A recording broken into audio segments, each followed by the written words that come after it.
freaky darling. Mariko to imasu. Happy Easter, everyone.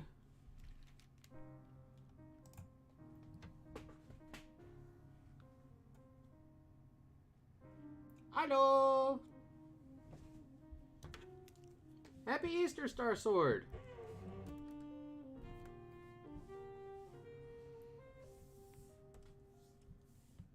Oh. How is everybody today? Yeah, jingy, jingy, jingy, jingy, jingy, jingy.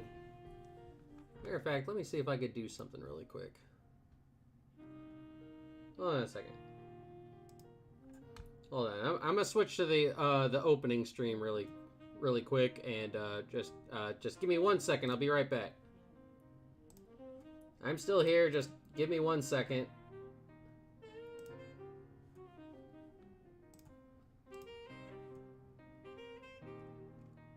Give me 2 seconds. I'm gonna look for something. If it's not here, then we'll switch back. But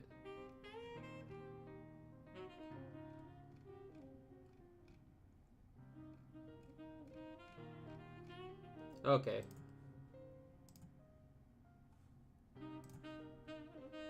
Alright. Never mind. I thought maybe there was some like there were some bunny ears that I could wear to be all festive, but there were not. I'm doing pretty good.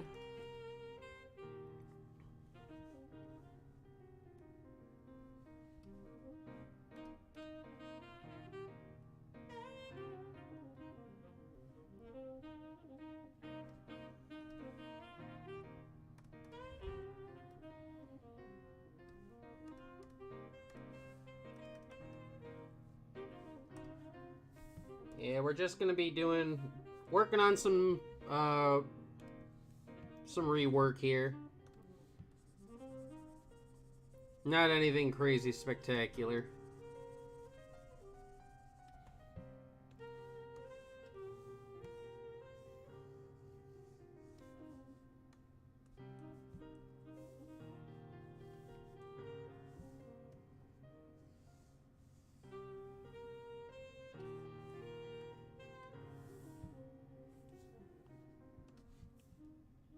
I hope everybody's doing good. I hope the Easter rabbit brought you some good tidings of chocolate.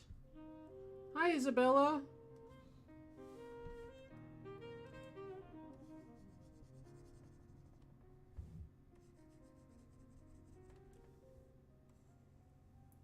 The stream is already doing better than I thought I would be doing, because I didn't think anybody was going to show up for the stream today. I thought I was just going to be here talking to myself. So the fact that you guys have shown up means a lot. Thank you.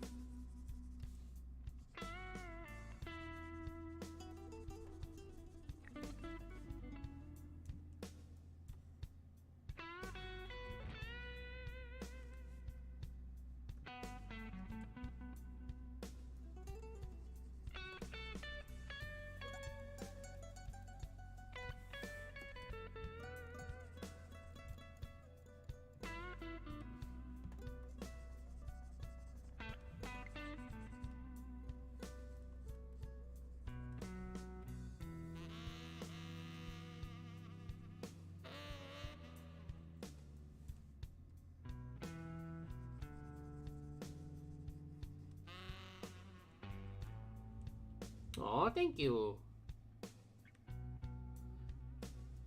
Thank you, much appreciated.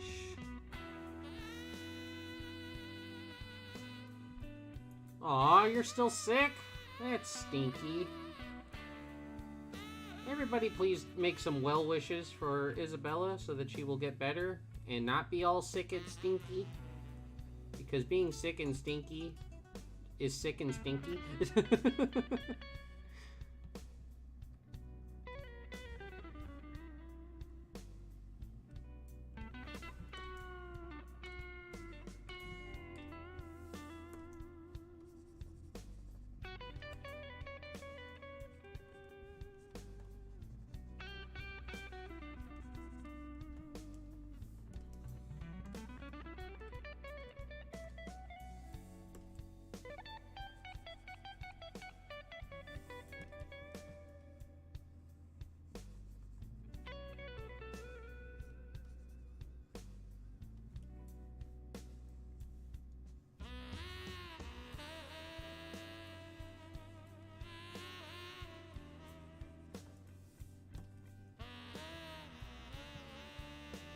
Yeah.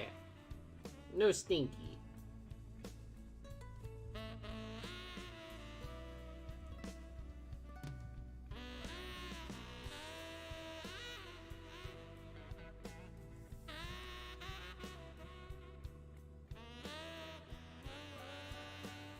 Yeah, it does. I would know. I am very frequently sick and stinky.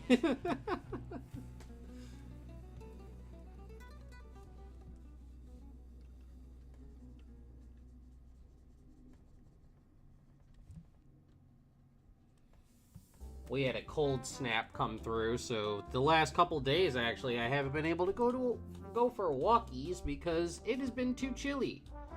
I do not like to have to like bundle up into 19 layers of clothing to go for a walkie.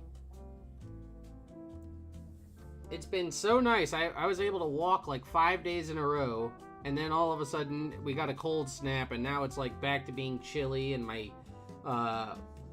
heaters and stuff have all kicked on here in the office and at home.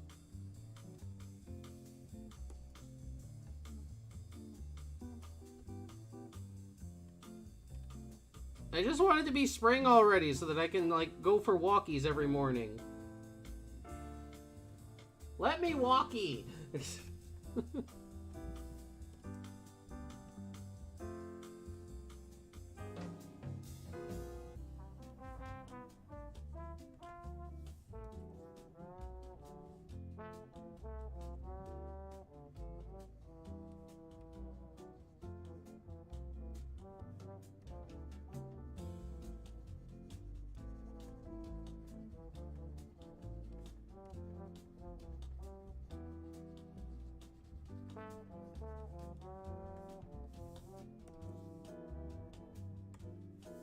Yeah, right now, all we're doing right now, this page, like all the inking and stuff for it is pretty much done.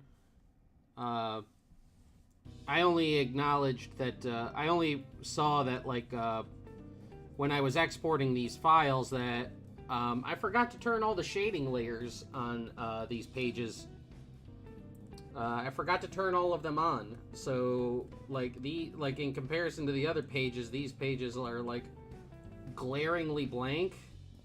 So we're going through and fixing all of the shading and stuff for these pages. Then once these pages are finished, once the shading and stuff for this page is finished, we'll move on to some other pages.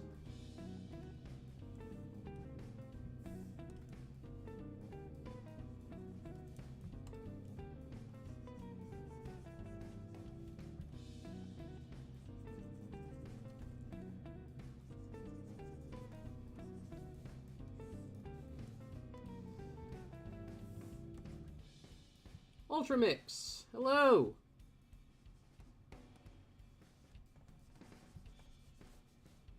Well, my style, like I said, I've talked about it a couple of times, Ultramix. After drawing Dragon Ball for however, for all these years that I've been drawing, this is a sheriff. He's a sheriff character for the original manga that I work on. But after drawing Dragon Ball for so many years, the style like kind of sticks. So while I have put like my own slant on the art style for this particular manga, that you could still see bits of like the Dragon Ball DNA in it. So it still has a little bit of Dragon Ball connective tissue in it, but it's not purely Dragon Ball.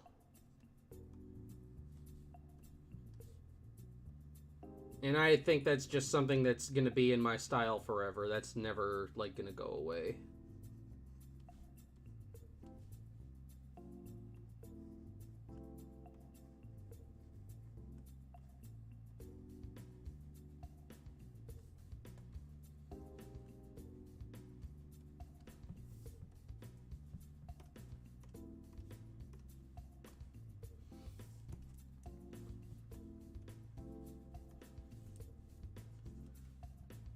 For those of you guys who were here yesterday, you know that I was getting like a whole bunch of notifications from a whole bunch of people. I've been asked to do thumbnail art for a bunch of different creators. A bunch of different creators have hit me up wanting me to do specifically like Dragon Ball themed thumbnail art for them, which is really cool.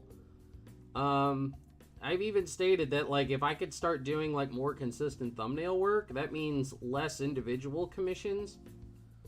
More consistent thumbnail work is oddly enough, it's better paying, and it's a smidge, a skosh easier. Bleh, bleh. I can grammar, I can speak. And if I could get a couple more clients and stuff like that, that'd be really cool.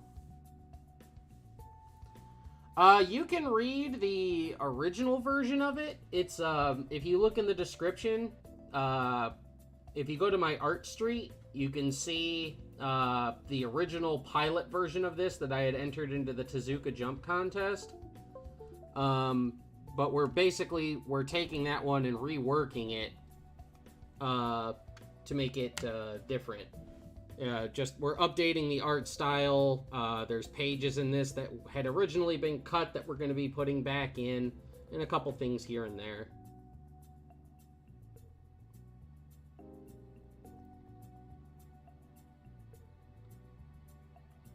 Oh yeah, that Turles one. Everybody really digs that one.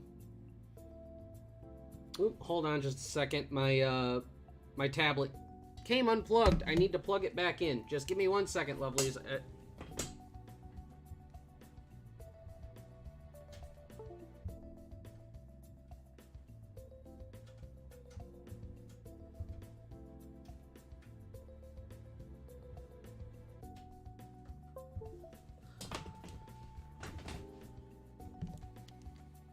Okay.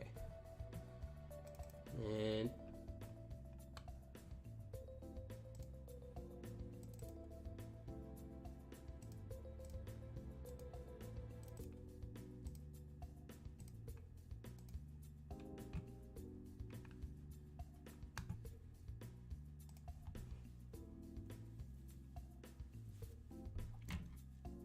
there we go.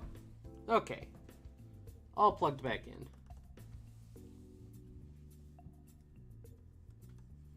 But yeah, you can read the original pilot version of this on my art street, where it had a very, very Dragon Ball art style. But for the sake of just trying to make this stand on its own a little bit more and on its own merit, we're changing it a bit.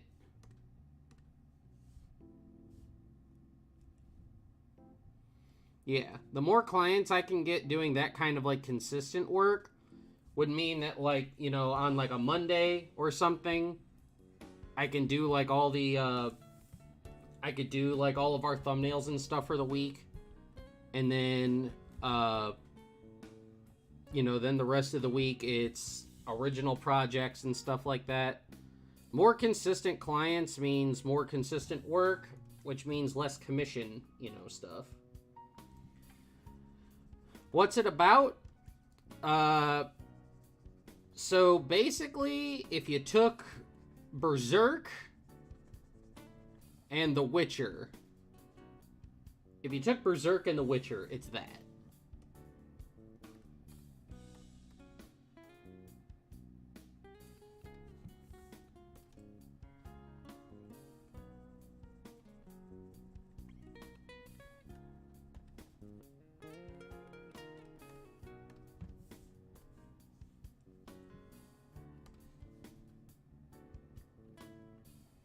It is a high fantasy western series based around monster hunters.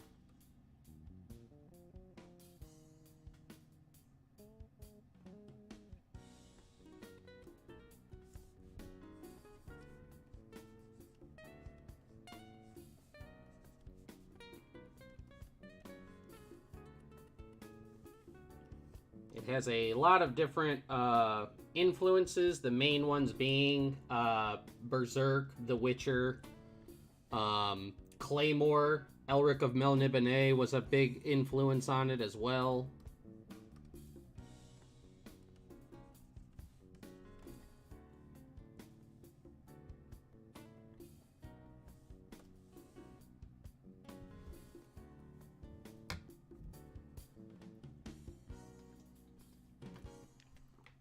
Oh, poop. I forgot to turn my bot on again. I'm always forgetting to do it. There we go.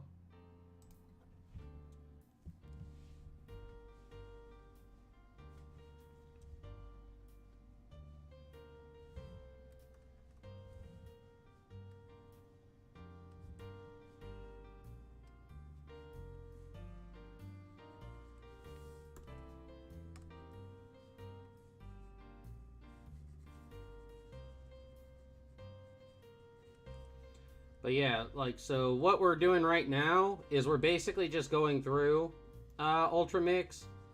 Most of that pilot chapter is, like, basically the same. I just wanted to change, like, a couple of things. Like, I've altered a bunch of the pages. We're altering the art style and stuff. Yes, Claymore.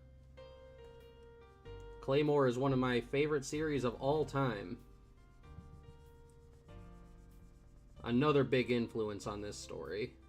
Berserk, Claymore, Elric, The Witcher.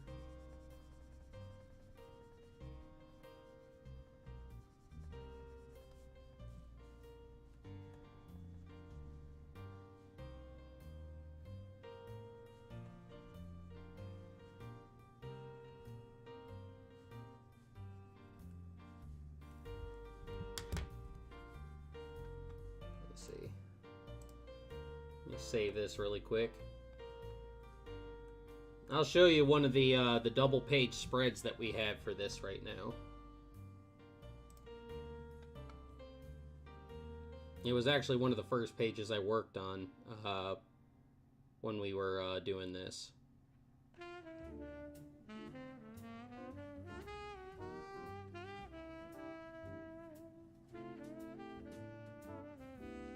Just waiting for it to save. There we go. So I can pop this open.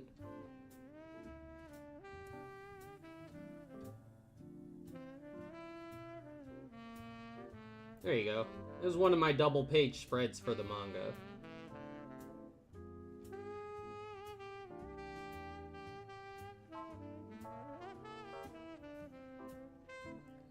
This double page spread will answer your question.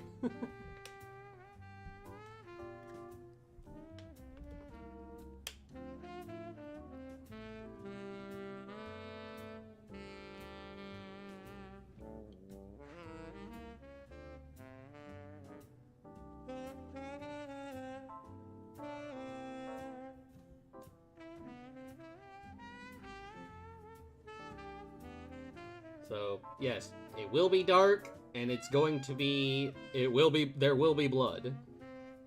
As you can tell by this, a lot of it.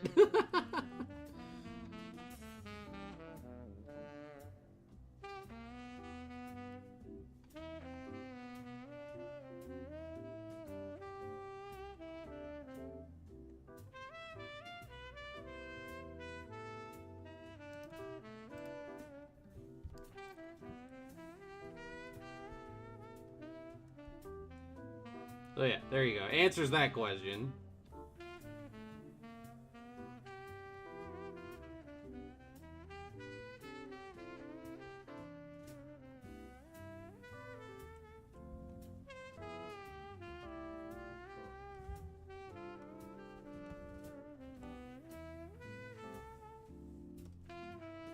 Hey, Blazing!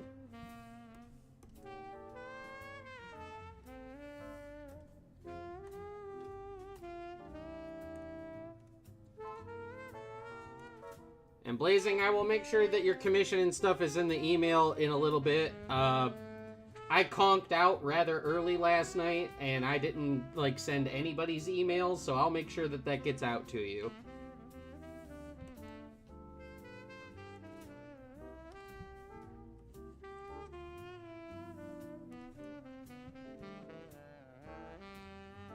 Did I have a reference for that double page? I did not. I can... Hold on a second. Let me open it back up again.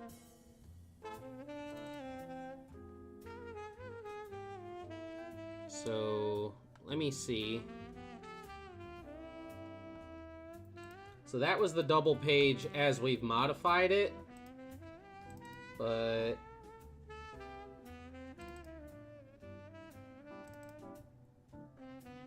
I can show you guys what it looked like originally. So in the original... This was the original. The original was much more tame. It was cleaner. The newer one is... This all pretty much stayed the same because, I mean, this pose and everything was fine. But you could tell that, like, we've upgraded a lot of the graphics, added more motion blurs and stuff to things. And the monster definitely got a change up.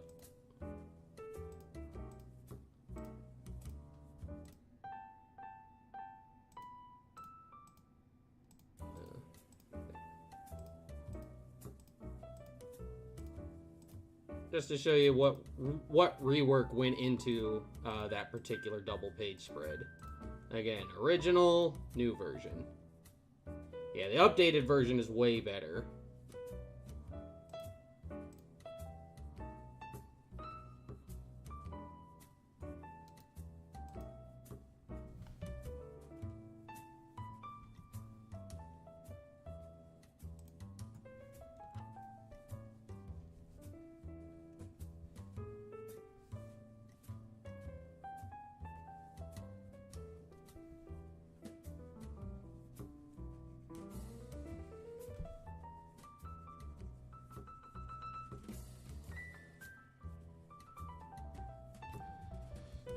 Well, I can, let's see. Hold on a second. I can show you something, because I have it in the, my concept art. So this is the concept art of Wesley's sword, the Black Feather. The engravings on it are not engravings. They're, like, basically just, like, runes that are, like, kind of, like, attached to it. And they are, the Native American... They are Native American spellings for the word blood.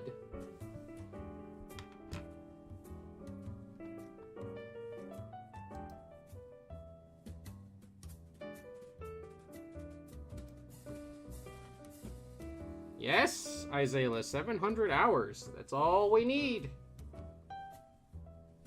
Just a skosh over 700 hours and the channel is good to go.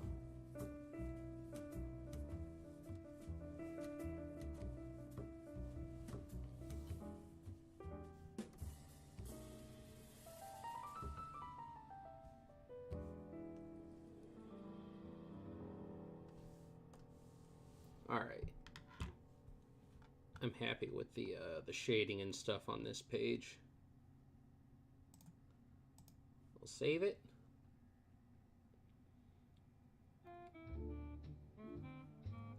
Yeah, I can show you a little bit more of the concept art stuff that we've got. I'm still... This is just the rough sketch idea, but this is a possible cover that we're going to be doing. Possibly for the second, for our second issue.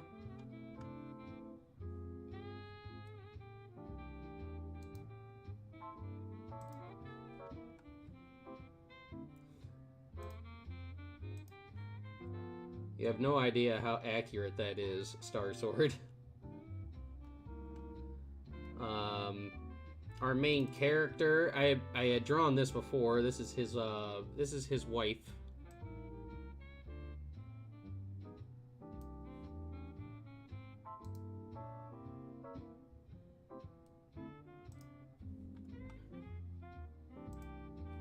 Yeah, this guy right here, the redhead lady, that was his wife.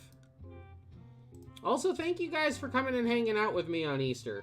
I know that some people are going out to hang out with their families and stuff, but Thanks for coming by and spending some time with me.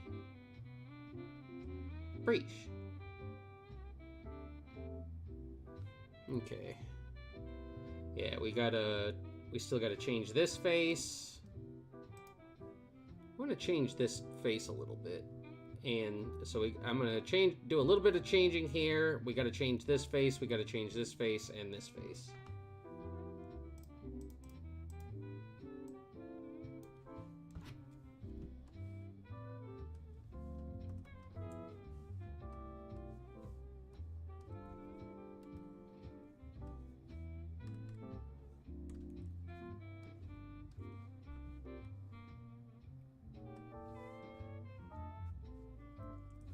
Or actually, it'll probably look better once I have the shades and stuff on it.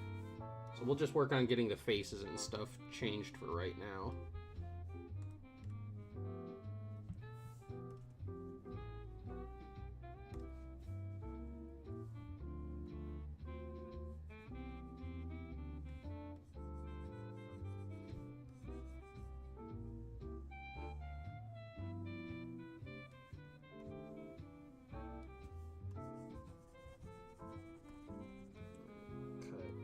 This out.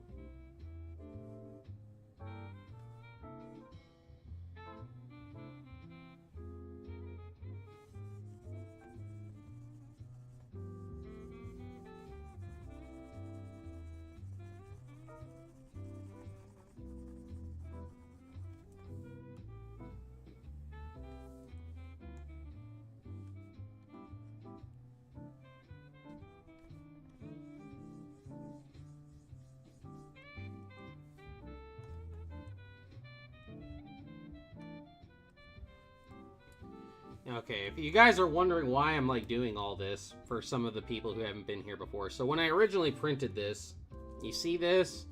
You see how jagged all these lines and stuff are? Where did I learn how to shade? I just experimented, basically. But you can see how jagged and stuff these lines are. This is from when I first started like trying digital art, so my skills and stuff weren't all that great. And I didn't realize how badly you could muck up digital inking by not being up close on your stuff. So the basic of what we're doing right now is we're going back and just we're basically just doing a complete clean over on a lot of this line art.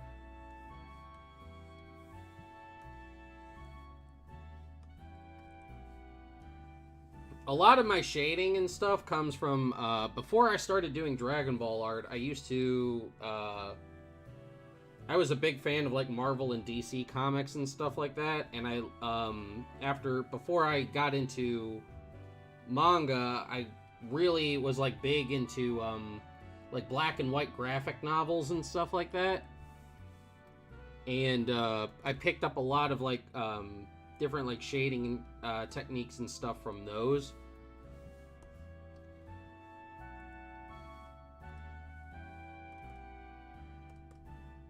So yeah, basically what we're going to do is we're going through and we're eliminating all these jagged lines and we're going to replace them with nice smooth line art.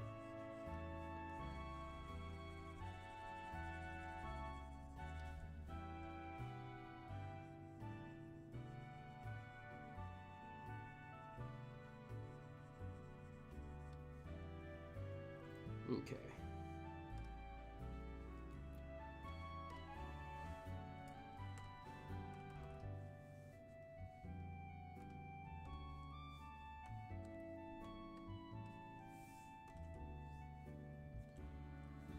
So, what we're going to do...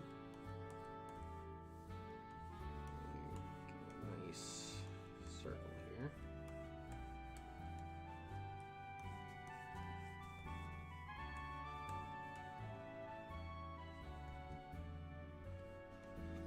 Yeah, like, one graphic novel artist, that I really liked, another thing that, like, really influenced, like, my want and desire to do stuff in black and white, and why I love, like, the contrast and stuff in a black and white medium, was, the Sin City graphic novels. Sin City graphic novels were a huge influence on me. I love the noir style. And prior to converting this story into a Western, it was actually supposed to be a more film noir style book. But eventually, like I said, as sort of like a tribute to my father always wanted me to do a Western book, but I could never think of anything. And then eventually, after like playing The Witcher, I realized that the series had could have a bigger leg to stand on if I converted it from a modern times noir into a Western. It also gives me my easy reasoning for not. I've talked about it before. I don't like to draw like cities and stuff. I hate drawing buildings and stuff like that. So if things are taking place in a Western, it's a lot easier for me to justify like having like wilderness settings and stuff like that.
Go, yoink.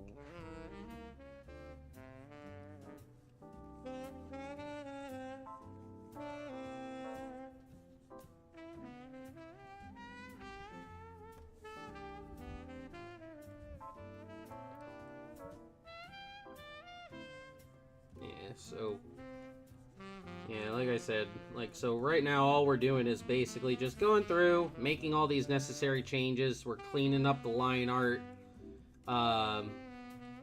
Moving not entirely away, but a little further away from, like, it looking like Dragon Ball. Like I said, it's still going to have a bit of that Dragon Ball DNA in it. I'm never going to be able to get rid of it entirely. Just because of the way my style is currently. But we can make it look a bit more visually distinct. And that's what we're aiming for.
Joink.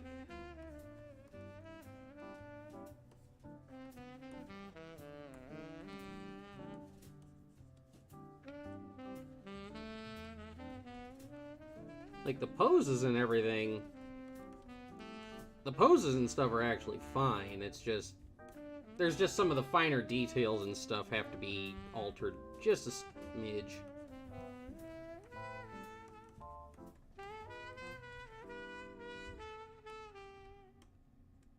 So, like, you know, for a lot of these panels, we're basically just going back and, like, redoing everything from scratch.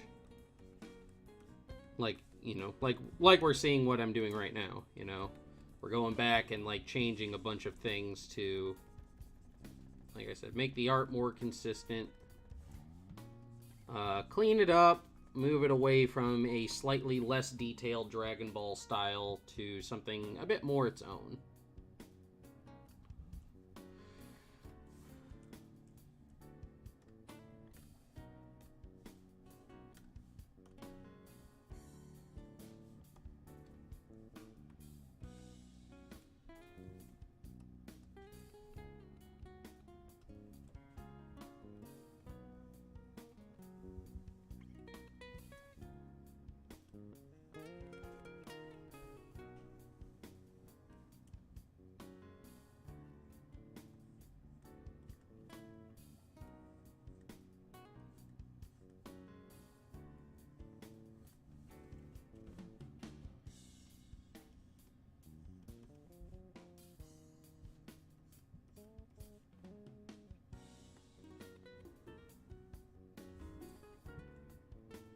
Do I have an idea of when the rework will be finished? It'd be finished a lot faster if I were able to work on it a bit more consistently. But because I have to do commissions and stuff to pay my bills, my rework, you know, the rework is basically kind of going, you know, a lot slower than I was hoping. I originally wanted to have the rework done by the end of March, but that's not happening. Either done by the end of March or, like, mostly done by the end of March, but yeah, I'm barely halfway into reworking everything.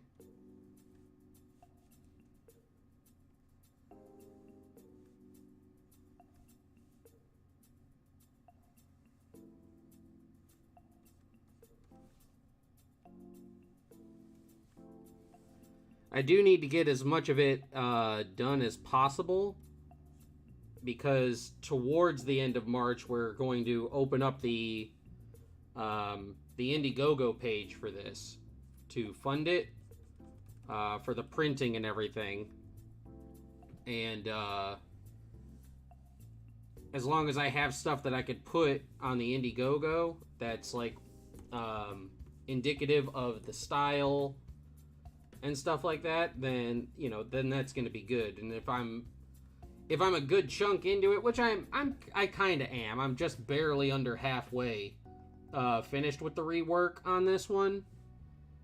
You know, right now all I'm doing is going through and editing the pages that we currently have.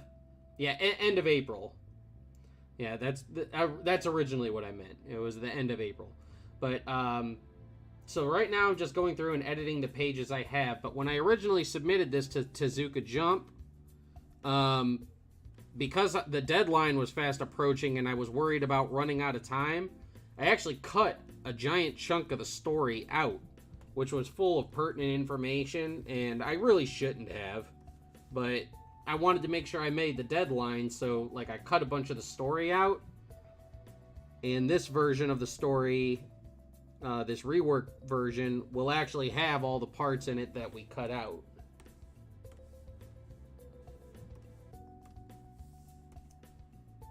So right now we're going through and editing the pages that are here, and then when those are done, we're going to go through and add in the pages that were cut out for the sake of brevity and trying to make sure that we made the contest deadline.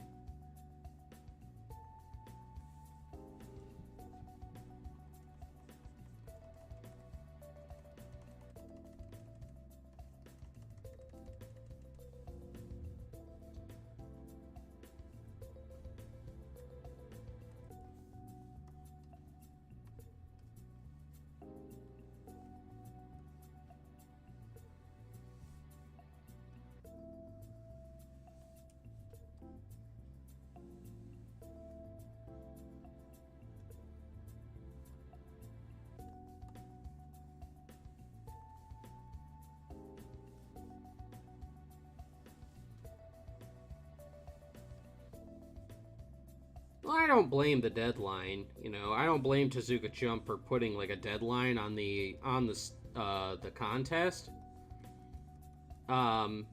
It's just when, you know, at the time when I was doing the contest, I was working a regular job, and I was working, 10 hours a day. So I would wake up, I would work 4 hours on this, go to work, then I work 10 hours, then I'd come home, work another 3 to 4 hours on this, and then I would go to sleep, and I was like burning myself out. But I know that the contest, they just couldn't like leave it open permanently, so I don't fault them for having a deadline on the contest.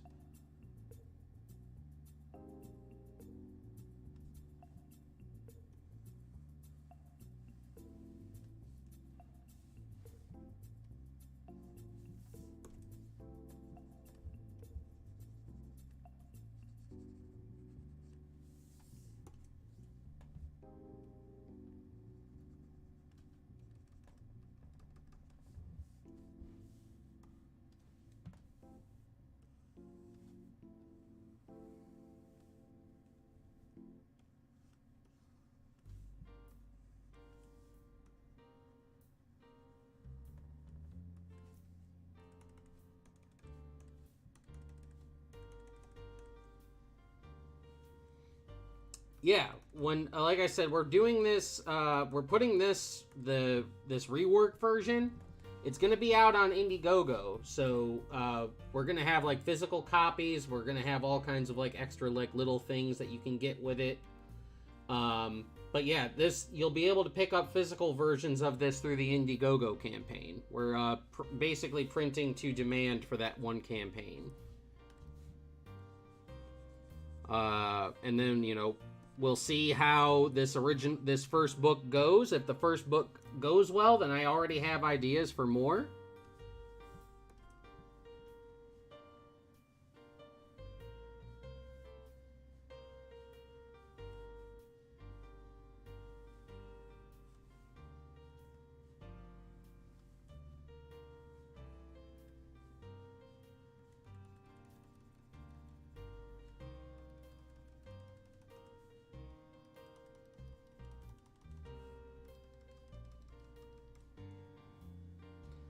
Yeah, I do believe Indiegogo does everything worldwide, especially since my publisher is in Australia, so it would only make sense that we're doing worldwide shipping.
go.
Do this.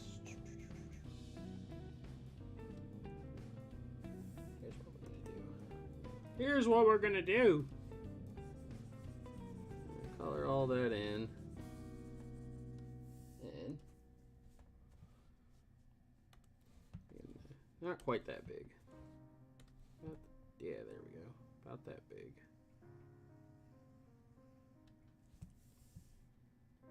Well, I appreciate that. Thank you.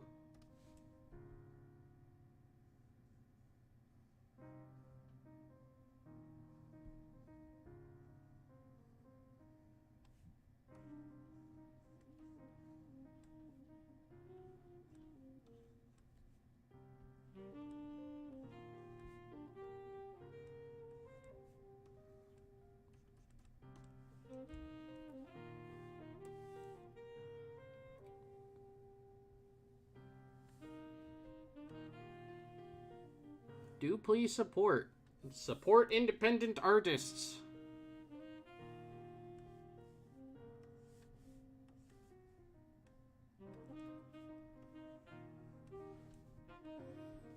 Yeah, I've talked about it before. Like, so the first couple stories of Blood Rider, like this first one, is basically just an introduction to the world to show you what Wesley and his apprentice are basically, what they deal with on a day-to-day. There's going to be like four Monster of the Week style stories. With some light tie-ins to the larger plot. But we won't get into the larger plot until after those particular stories are done.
go.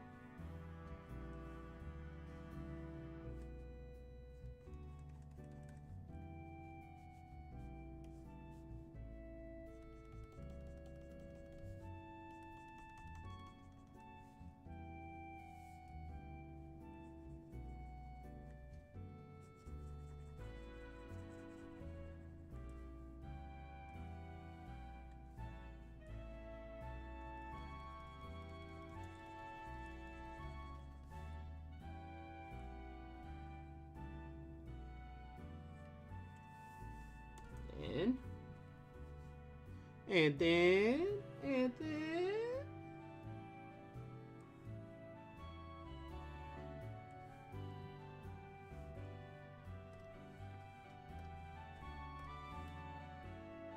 Yeah, it looks a lot better.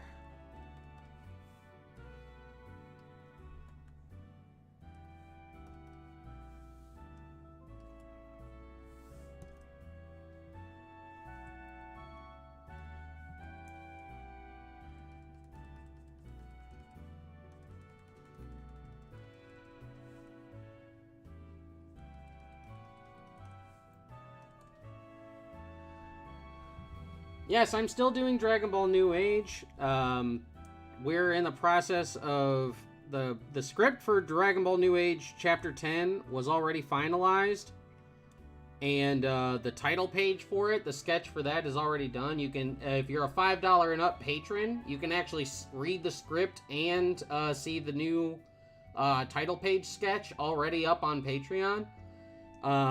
We're trying to get 11, 12, and 13 scripted, and then probably by the end of this month we'll get the first pages of chapter 10 out. Either late the end of this month or very, very early May.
Yes, Streambot. I am aware. I will.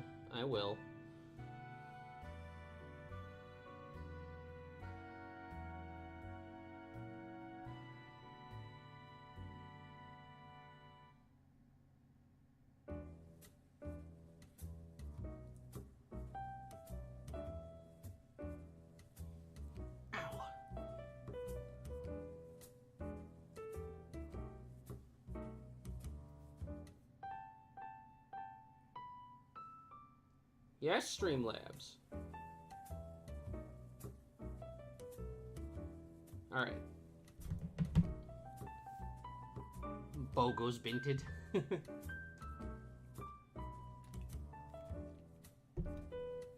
Okay, let me stand up. I'm gonna stretch. I'm actually gonna go and grab my one piece of Easter candy that I have for just such a day, and get my stretch in, and then we'll be right back to finish up some more. We're gonna do some more.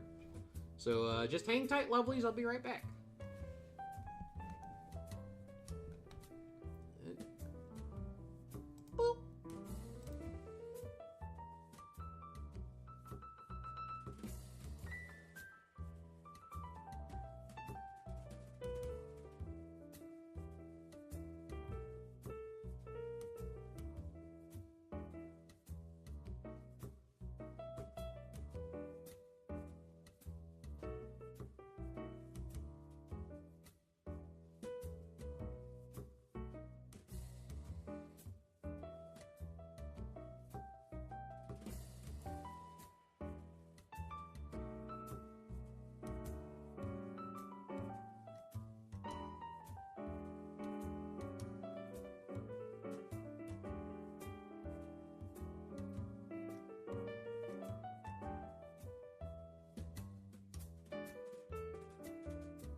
Okay, I have returned. It's not technically Easter candy, but it's candy, and I'm eating it on Easter, so it's Easter candy. But I want to go back. I saw Isabella actually asked a question for me. There we go. It says, something hit me the other day. When drawing background characters that are not important to the story, what do you need to think about? I mean, like a regular, like, background character, like a character that's only popping in the background, they could literally be anything. You don't want them to stand out a whole lot, but, you know, just make them, like, true background characters. Something that blends into the background, so to speak. You don't want them to stand out because they're not important to the story, so you don't put a whole lot of effort into them. But they still need to fit the aesthetic of the story that you're writing. Now, like this character that I'm working on right here, Walter Stapp. He's technically like a background character. He's a side character. He shows up in this story and then that's it. So he has to stand out a little bit, you know, so he has to have like a defined personality, in this case we can tell by his words and stuff that he really cares about his town, that he is still apprehensive about hiring Wesley and bringing a rider into the town. He's apprehensive about it, but he's doing it because it's for the lives that he's losing in the town. And it's, you know, so characters that are side characters but are still at the forefront, you need to put a little bit of effort into them to make sure that they stand out for that part of the story. But, like, the likelihood of us ever seeing, like, Walter again is probably, like, very low. So make him likable, but don't make it so that, like, everybody's like, oh, well, when's Walter gonna be coming back, you know? Something like that.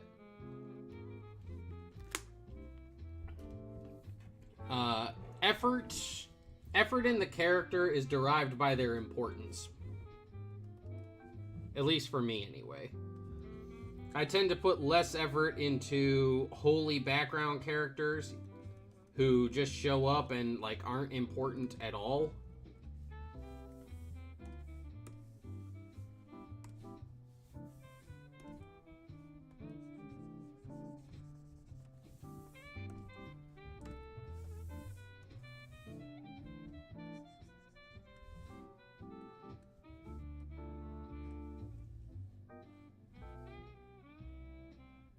Where's Walter?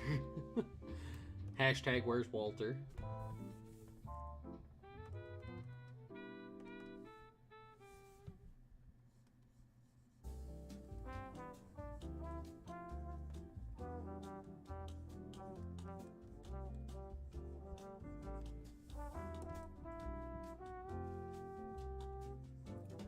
Yeah, like, I want Walter to stand out enough that, like,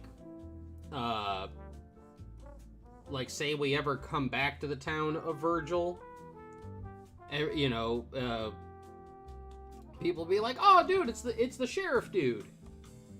You know, you want him to be recognizable, but not to take away from the actual main characters in the story.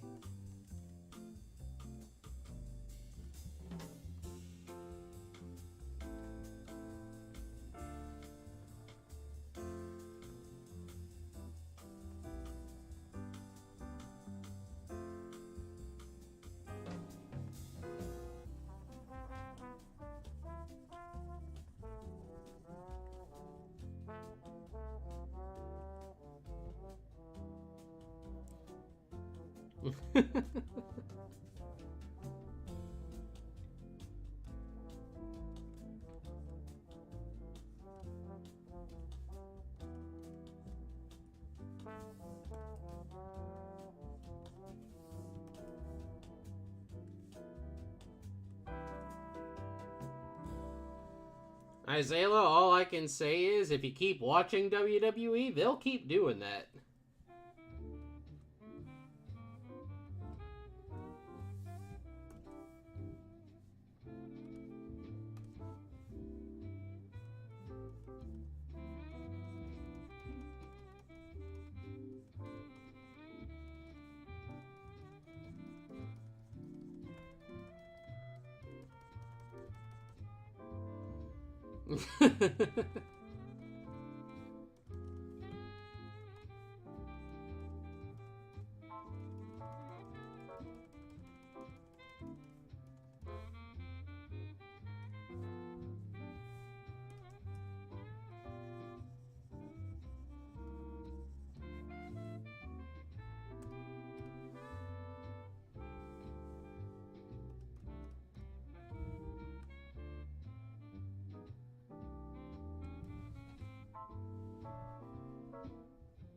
I need him!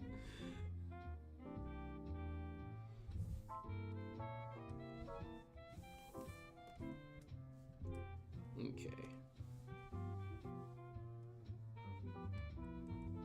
Hey, Kaido! How's it going, buddy?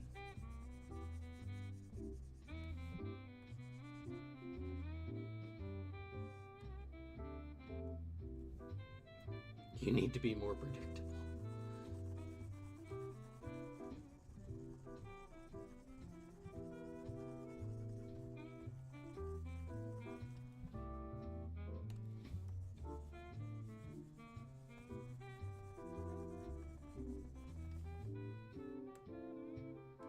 Okay.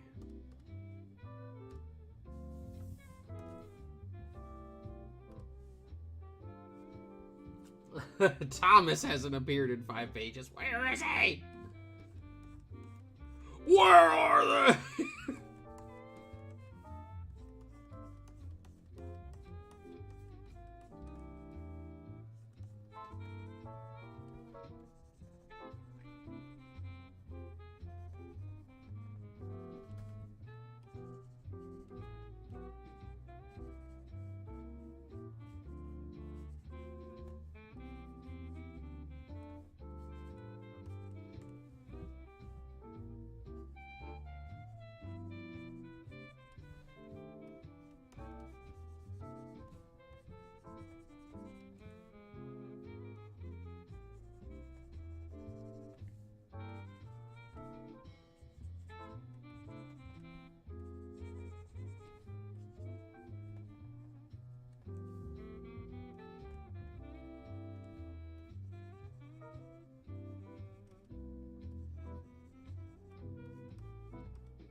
Most of the time you draw fast background characters. You don't draw faces because you want the focus to be on the important characters.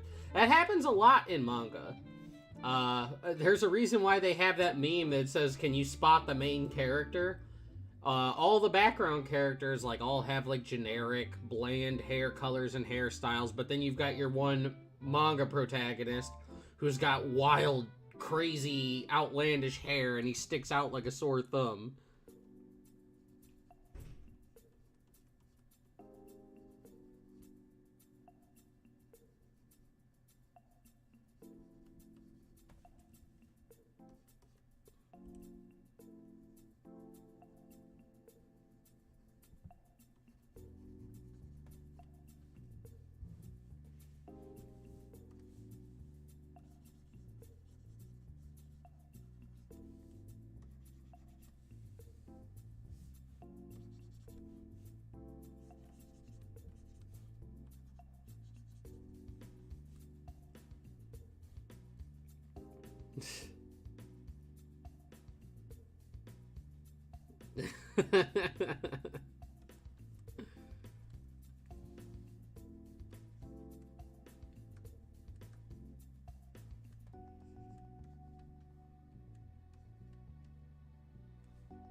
Pretty much, yeah.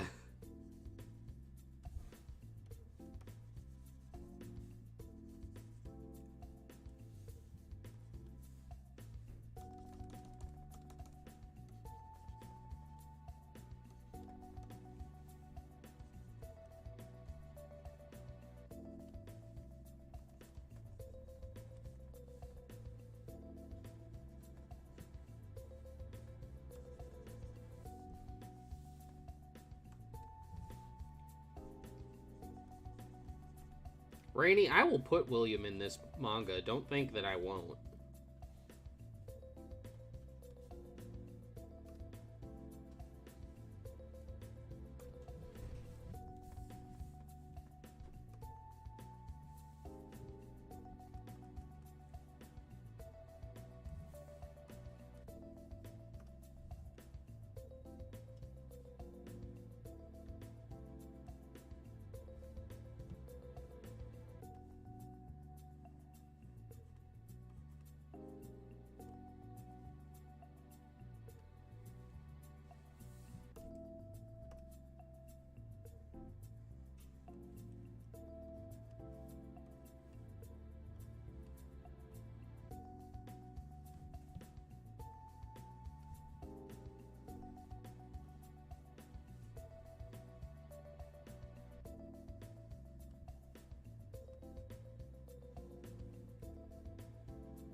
Is that a threat or a promise? Have it be both!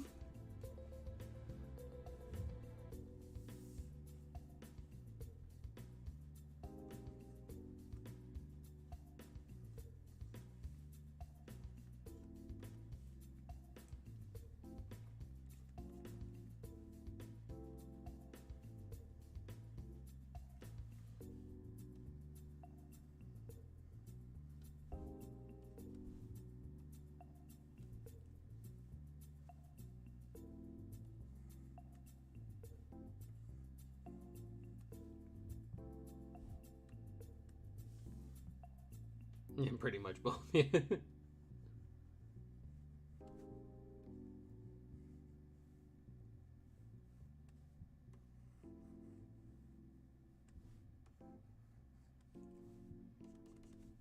don't think I won't put William in here and make him like a Where's Waldo kind of thing where he just pops up in the background at random points in time in the story.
Where's William? He'll be like the Travis Mercer NPC from Vox Machina, where he just shows up in like the weirdest places, doing like little odd jobs and things.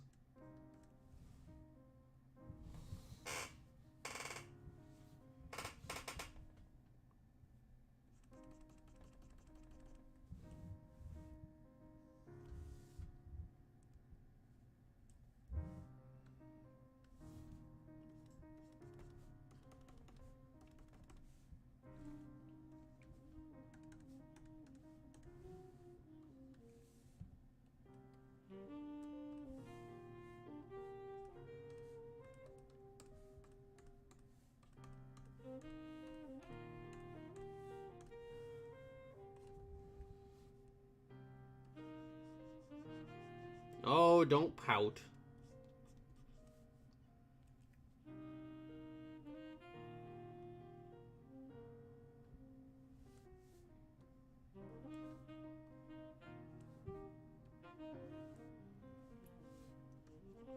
Now, let's be honest, Will Smith pretty much isn't married at anything at this point. He's held hostage in a one-way relationship. Oh god, are the Twitterati now gonna come after me because I said that? Heaven forbid I talk about a celebrity.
Ah.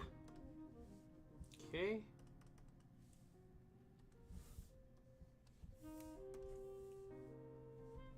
Twitter would like to know my location. You know, a lot of people would like to know my location. It's right there. I say Dunwich. If you guys can't find it, then Dunwich doesn't want you to find it.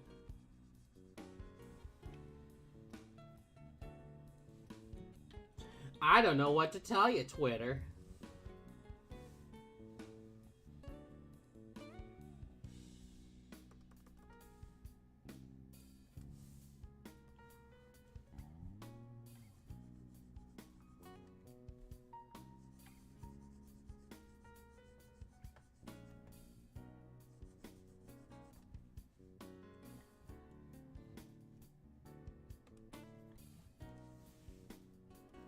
This guy we're actually not going to change too much, because I actually don't mind this, like, over-exaggerated head that he's got.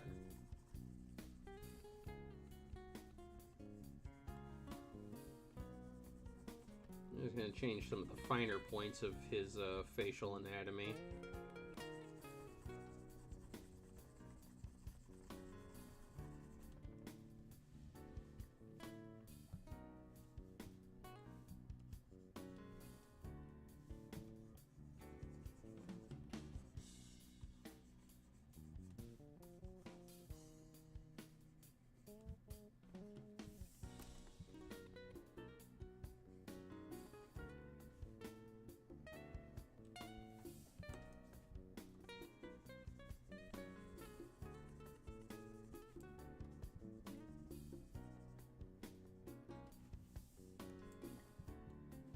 Hell!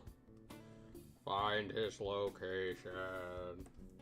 Ah!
change some of these lines, though.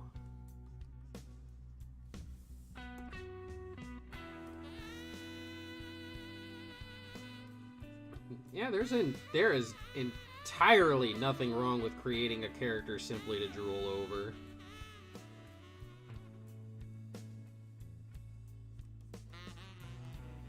There's plenty of people who have OCs that they make just because they like them.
There we are.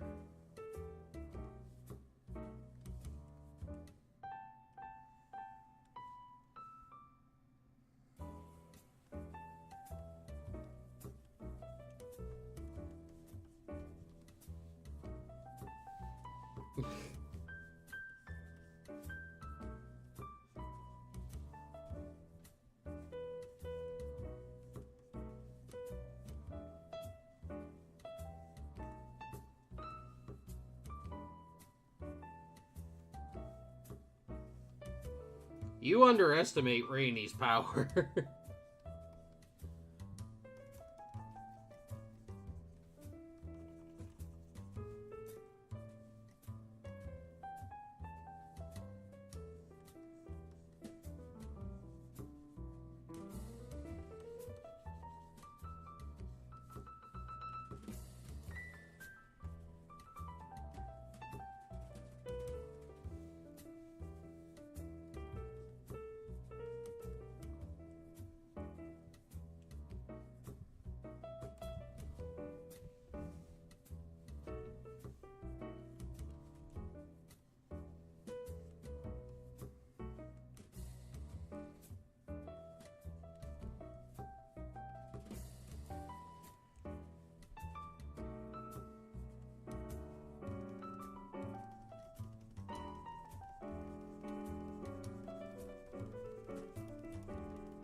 Shrimping to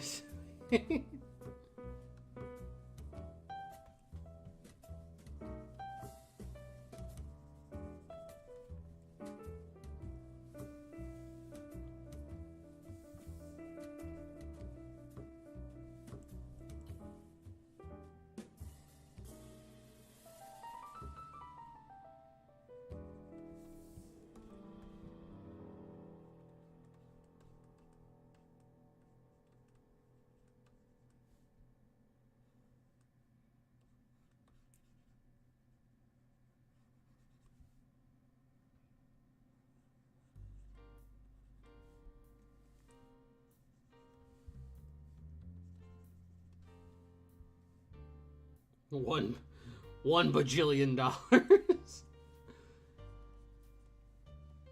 I don't know. I think my commission prices are more than reasonable.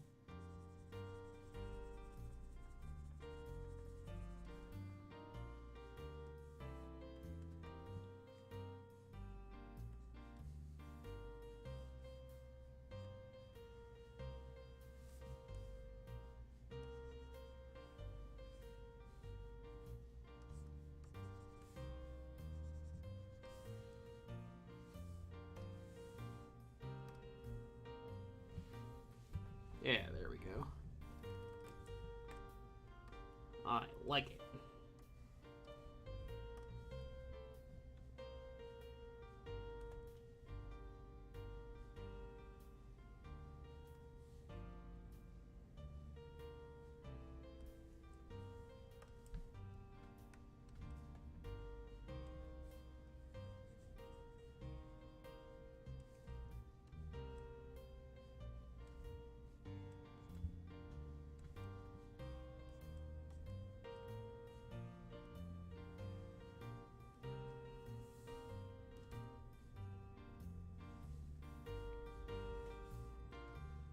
I mean, I'm certain that, like, at some point I'm going to have to increase my commission prices.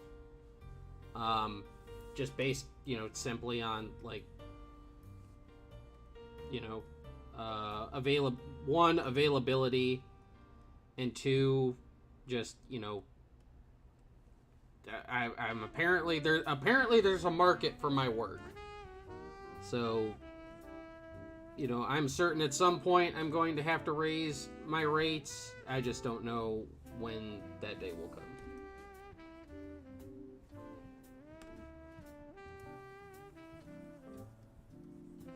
Today is not that day.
Right.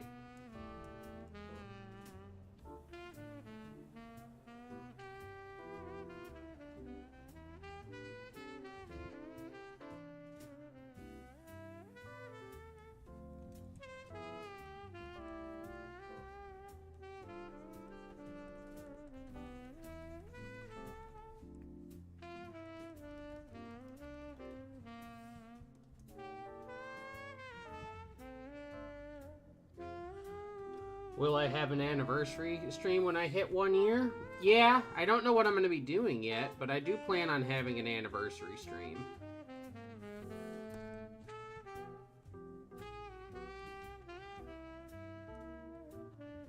October 16th will be my 1 year anniversary as a VTuber.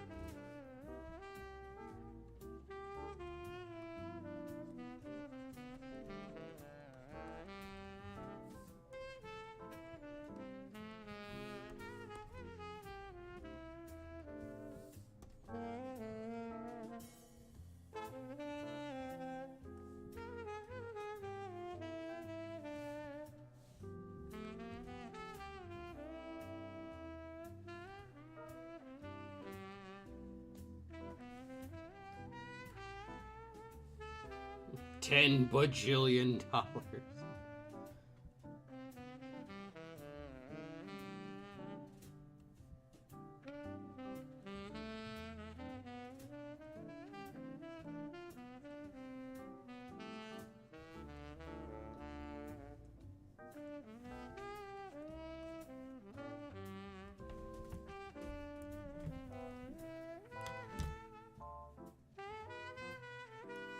My goodness, all these messages.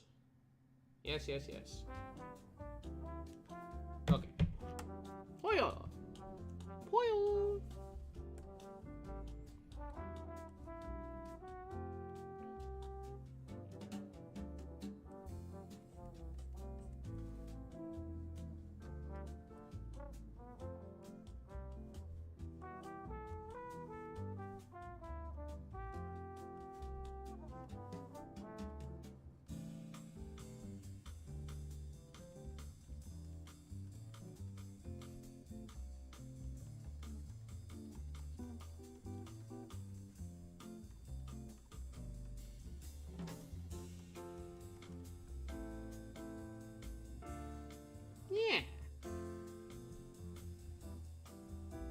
See, Streambot will tell you.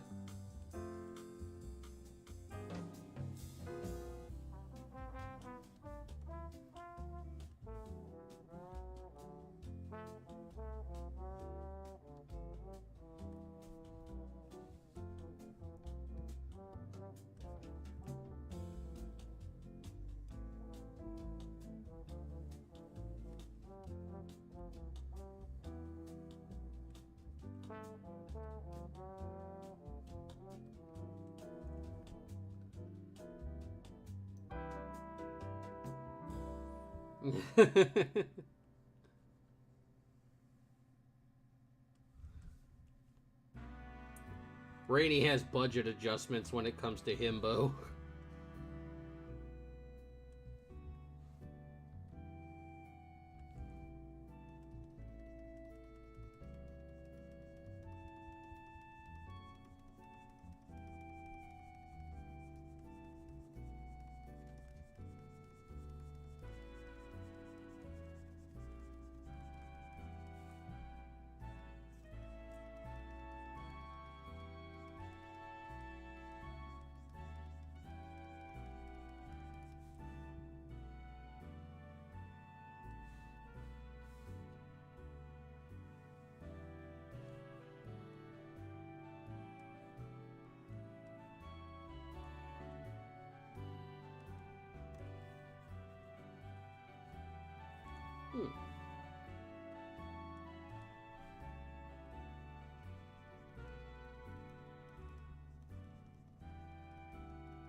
Bye-bye. Boy.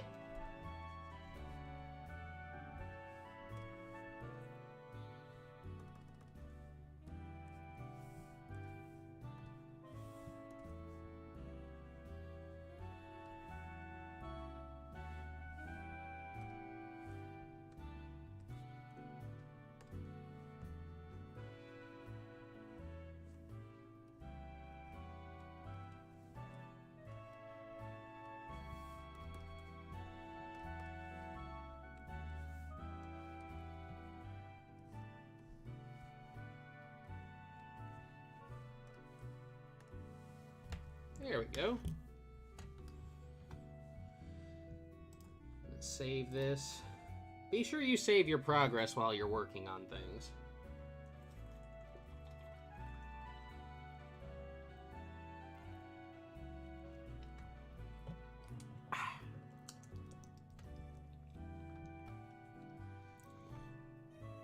Okay. What? Let's see. Where are my boobles?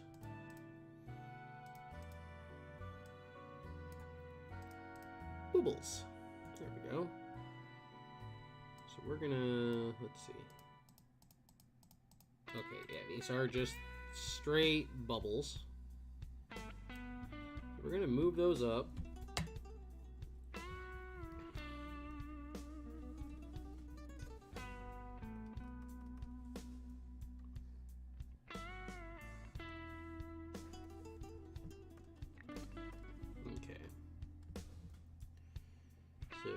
duplicate. Drink. I do not save frequently enough. And it has come back to bite me several times.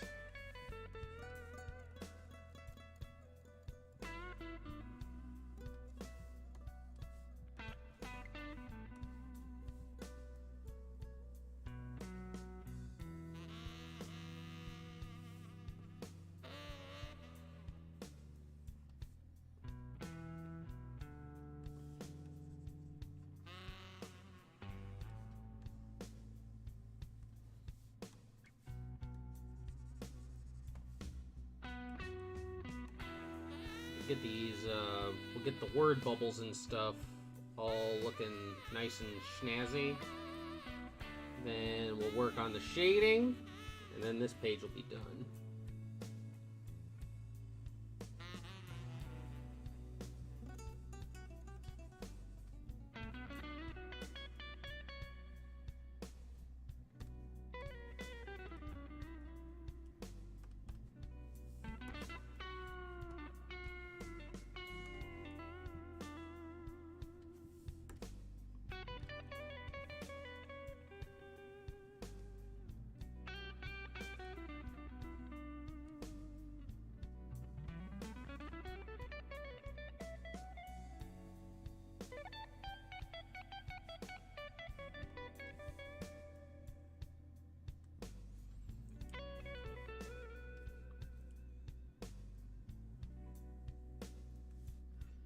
Anybody who's watched me before knows that I do have pre-made word bubbles.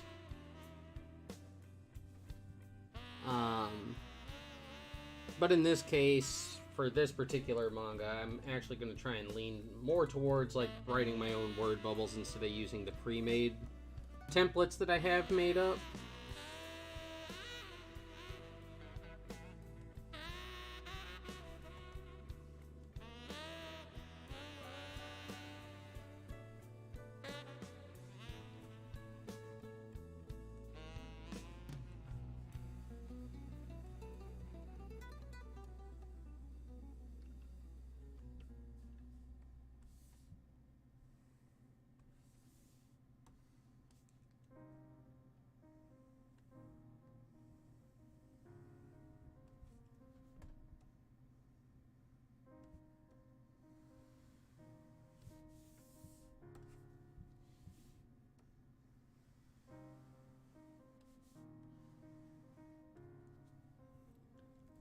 You always save frequently on your writing project. Yeah, it's like I said, I don't save nearly enough. Mainly due to the fact that like I become very engrossed in my projects. And in so doing, like little things like saving, I tend to like, it tends to like pass me up. That's one reason why, like, you know, like with Carrion, for example, I don't want to play too many games where I have to focus very, very hard on stream, because when I start focusing on the game, I speak less and less. So it's hard. It's going to be hard for me to be entertaining if I'm focused entirely on the game.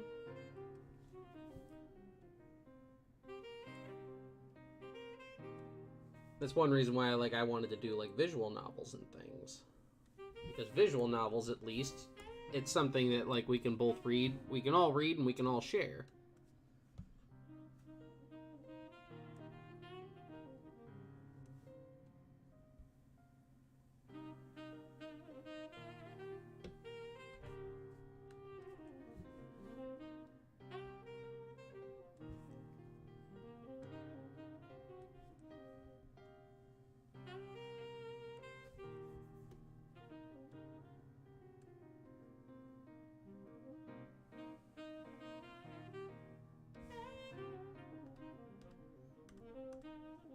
What is this?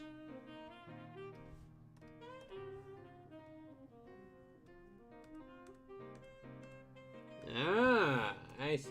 I see. There we go. Get rid of that.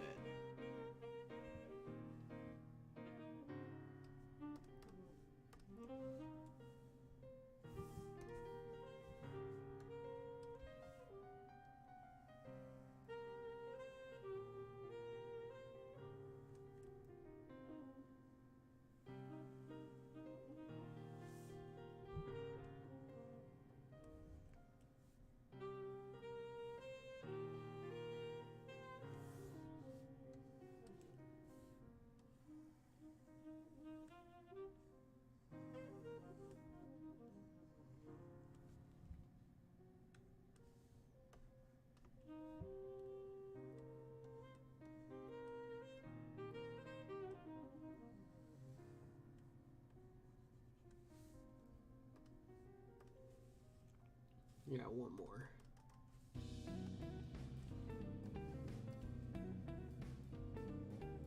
This last word balloon, and then we can get started on the shading. I'm going to take a quick, not like a standing break, but just like a, we'll lean back from the work for a second so that I can chit-chat with everybody for a skosh.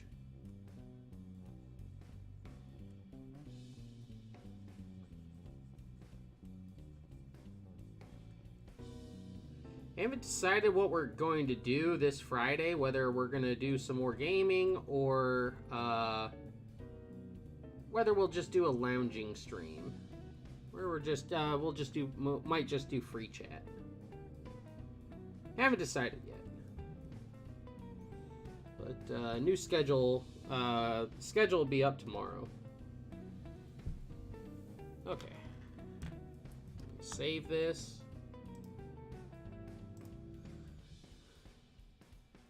Go play Pokemon. But really quick, one thing I was wanting to bring up. Isaiah probably knows because she's been looking into it, but like some people, like I know some people like think that what do you call it, like that like some of the, what do you call it, like these VTubers and stuff, like VTuber avatars and stuff are very, very expensive. And like I was talking about like Vebe,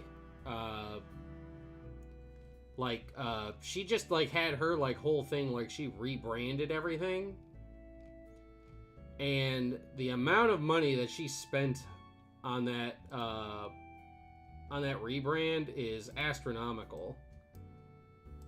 So just really quick before like we go into that a little bit more, like I wanted to share that with you guys really quick.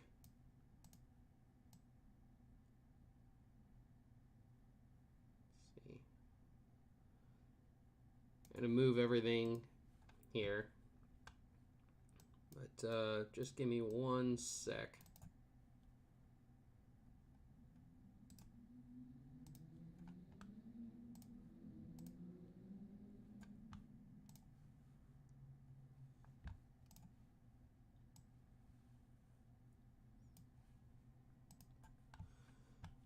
I'll bring up her this video right here.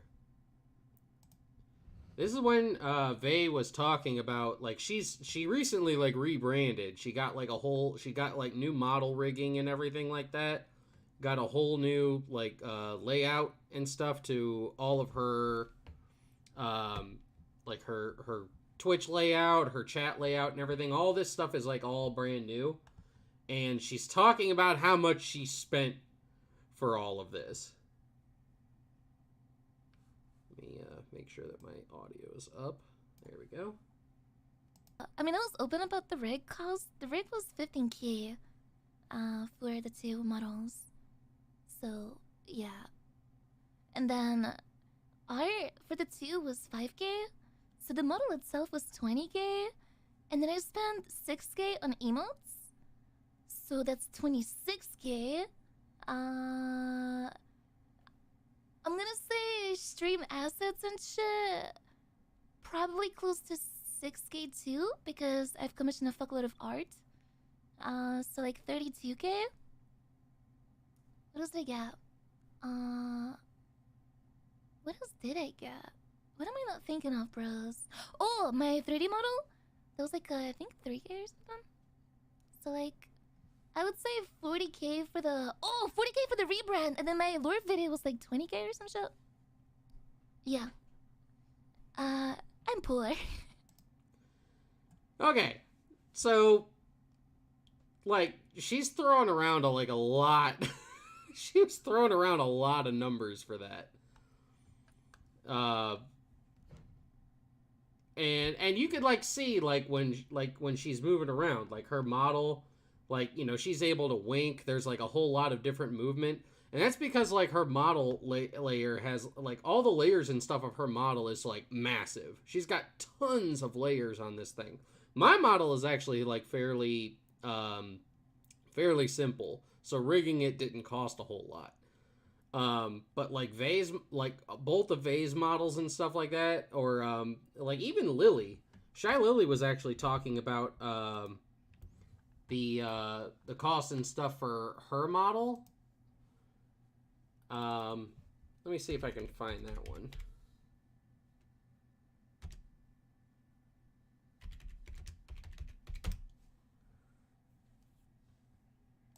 Yeah, here we go. Save up to 7. Let's see. We're going to skip over that ad really quick, though, but... Well, yeah, but, like, my model actually came fairly cheap in comparison, but they talk about why they drop so much into these particular models. Or at least she does, anyway.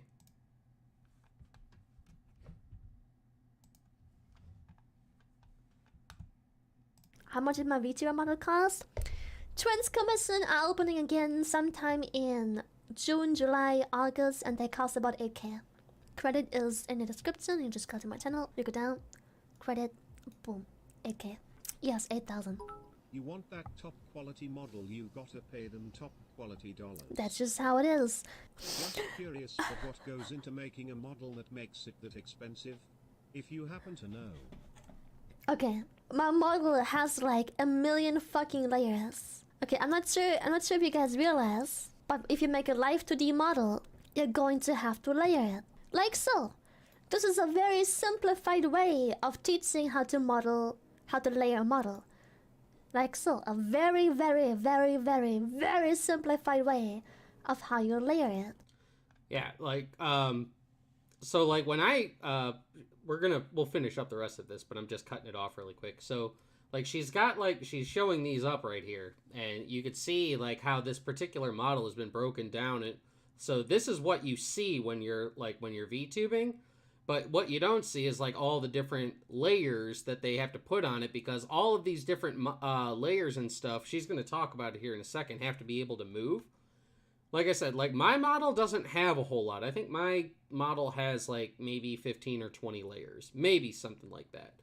But, like, with Lily, like, her individual, like, hair strands and stuff, she's got a whole bunch of individual moving hair strands. Her individual eyes and stuff track. Her mouth tracking and stuff is all different. You have to be able to track, like, the shadows and stuff like that. You know, so there's a lot that goes into it. It's not just, like, drawing a picture and then making it move. It's in bits and pieces. Okay? Like an onion. Except multiply those layers by like 500. Alright? So you have like your fucking PSD file of a million fucking layers and a million tutorials on how to listen. Top eyelash, shadow of eyelash, one eyelash, second eyelash, bottom of eyeline, the eye itself, the shadow, the blush, the fucking eyelid, the lower shadow, the iris, the highlights, the lower lash line, everything in your model. Everything is layered. Okay, that's a million fucking layers. And then, not only that, but then you also need to learn a program that then puts all those bits and pieces together and rigs them accordingly. You script and put everything together and deform everything in a way so it now can... There you go. You guys can see it a little bit right here. You see, like, all these, like, little individual dots and stuff all around this eye. This is so that, like, each individual part, like, deforms and tracks itself. So, like I said, like, my model is very, very simple. I was actually able to get my model fairly cheap. But, like, a moving model that's so smooth and stuff, like Lily, or a bunch of, like the V-Shoujo girls and the agency VTubers, their models are ridiculously expensive. But you can find, like, cheaper models and stuff out there. Like I said, I had mine, the art for my model cost, what was it? I think the art for my model cost me, like, $350 or $400 or something like that. And, CT, awesome artist, was able to, you know, like did it all up and made sure it was all layered and it was a live 2D rig ready. And my other papa, Noe Hakase, I actually stumbled upon his YouTube channel and stuff like that, where he was talking about what he, you know, his rigging and stuff like that. Because like I had actually like talked to a couple of like the riggers because I didn't know. So I reached out to a couple of like the riggers for like Iron Mouse and stuff like that, and I didn't know that like the Iron Vertex and stuff. Those particular riggers are like they're like the top of the line people. That's where like the agency VTubers like VShojo and stuff. Those are like the riggers that they go for because they can get like the more complicated models and stuff like that because they can afford it. But me being a super small streamer, I can't afford anything like that. So I was, you know, looking for something, especially since, you know, I don't need anything very, very complicated.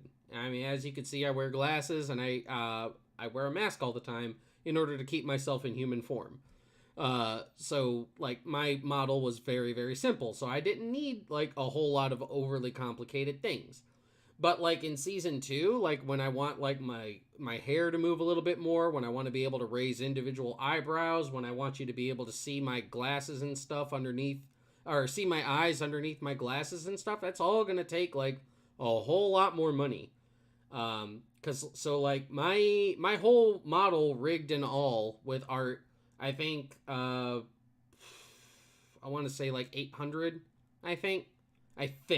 I can't remember. I can't exactly remember how much all the rigging costs and stuff that I spent. But I do know for a fact that like my art was like somewhere between 350, 400. I'm pretty sure. Again, this is almost a year ago. I can't remember. But like, yeah, like some of these like models and stuff are just really, really expensive. And this is why I don't understand why there's such a stigma against PNG tubers. Because not everybody's going to be able to afford this. Not everybody can even afford like the cheap model like I got. You can't afford always cheap rigging and stuff like that. But there should not be a stigma against PNG tubers because some people just don't have the money to dump into it like that. There's that YouTuber Saberspark. He's basically a PNG tuber. Nux was a PNG tuber for the longest time. So don't be afraid to be a PNG tuber. You're just as valid as somebody who has a moving model. Deform, and then you make it trackable. You have to apply very strict laws in how you make a live 2D model. This is what makes it expensive, because the person making a model, if they do the art and rig, are gonna use a month, 2-3 months on getting that fucking model out. And then there's the commercial fee. If you want a live 2D model, chances are you're at some point ever using it to fucking live stream. So boom, commercial fee. Right there. That's how it go. That's how it go. Basically, it's very fucking complicated. It takes years of knowing what to do. And it takes a long fucking time. Good luck paying your rent for 3 months on 8K, because that's how long it takes some people to get a model out.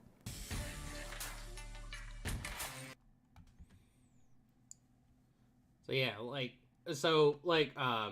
what like Lily was just talking about. So like, look up in here. So like her eyes and stuff. So like with me, like you don't see like a whole lot of deformation and stuff, right? But like her eyes, like when she starts closing her eyes, like her pupils and stuff, they all dilate and like deform.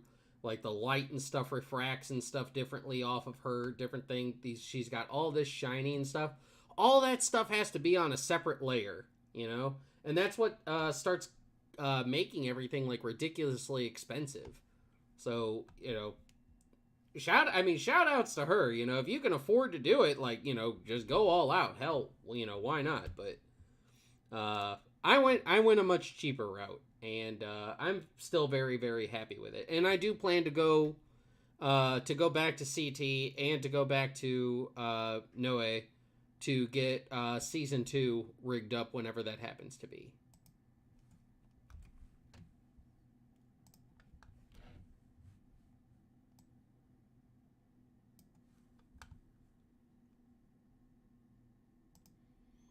Alrighty, Star Sword, thank you for coming out.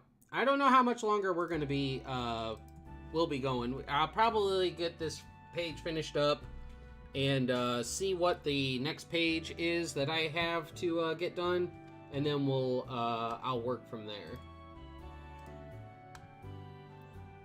Those two really, really complicated commissions that, like, we skipped over yesterday, I was working on one of those before we got on stream. I will probably wind up,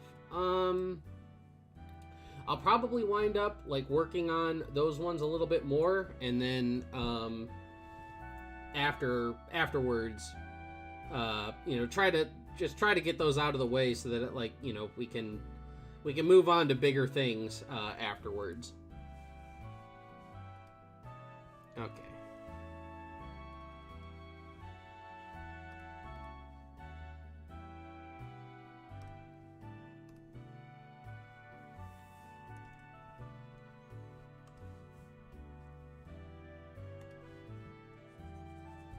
But yeah, like, all these people who are just like, oh, it's so easy for the VTubers, they just get a model and they're... Yeah, but they spent, like, a lot of money on those models. Oh, I had a stand up and stretch notification. Hold on, let me do that. Ah.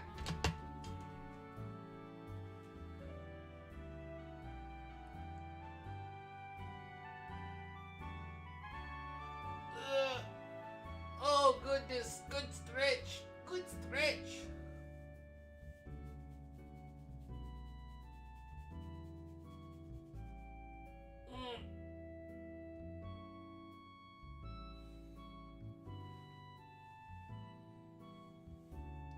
Yeah, and a little bit, like, whenever I do wind up hopping off stream, I'll make sure that the commissions that did get done yesterday will get sent out to to the appropriate owners.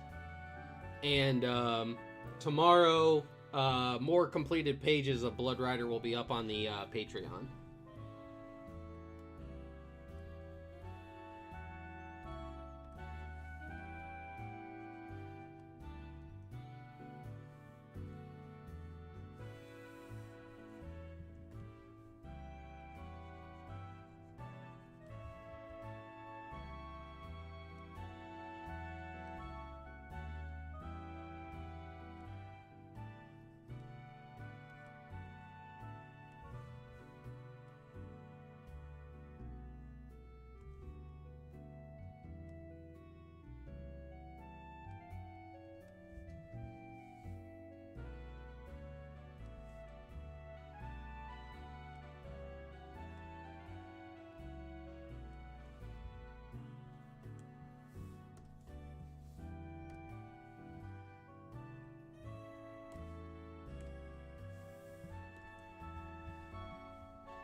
No, not the eraser.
I'm sorry, Isaiah. It's just, you know, this is it's something that I've become very, very passionate about, and, like, I see too much negativity about VTubers and stuff, and I just don't think enough people appreciate how much work and how much money actually goes into it. Some people, anyway. Some people do not have any appreciation for it.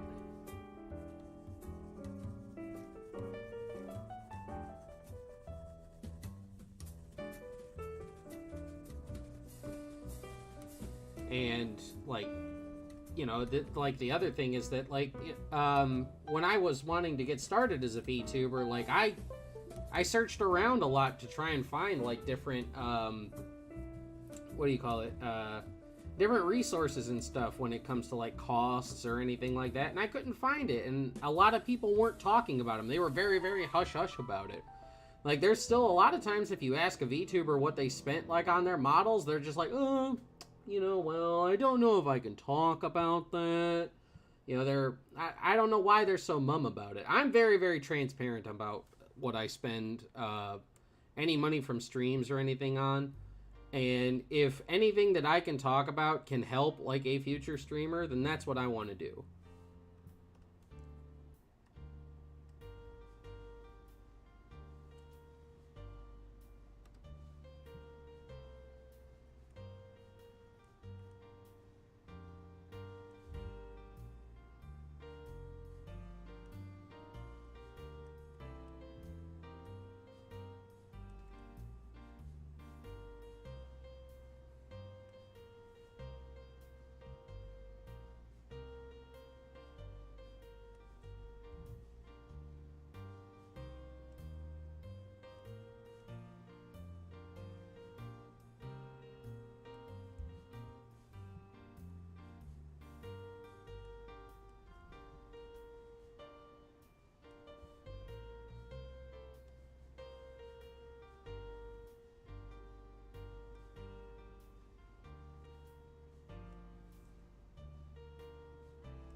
A time for Kamish. Yeah,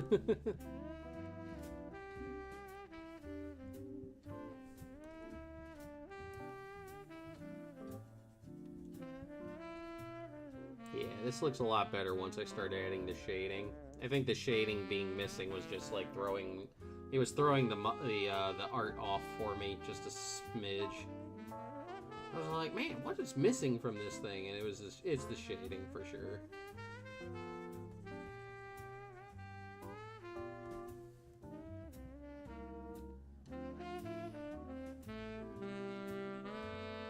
I know that feeling all too well, Isaiah. And I think it's just because, like, I'm horribly impatient. And I spent money that I honestly just, like, didn't have to make sure that, like, my model and stuff could move.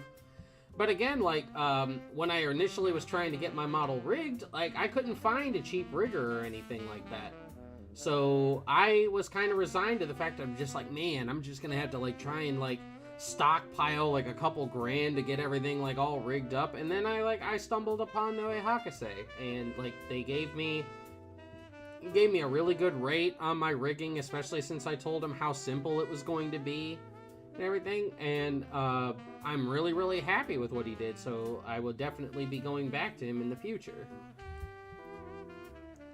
You don't have to go with the thing that everybody else is doing, you know, or the person everybody else is going to, because a lot of times those people aren't going to have any, like, openings or anything like that.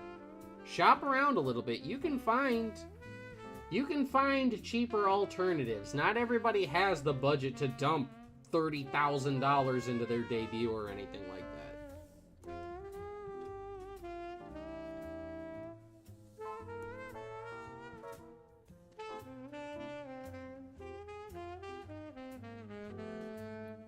You know, but at the same time, I'm just like, I'm being real with everybody. You know, being a VTuber, even with a cheaper model, it's still gonna cost at least a couple hundred.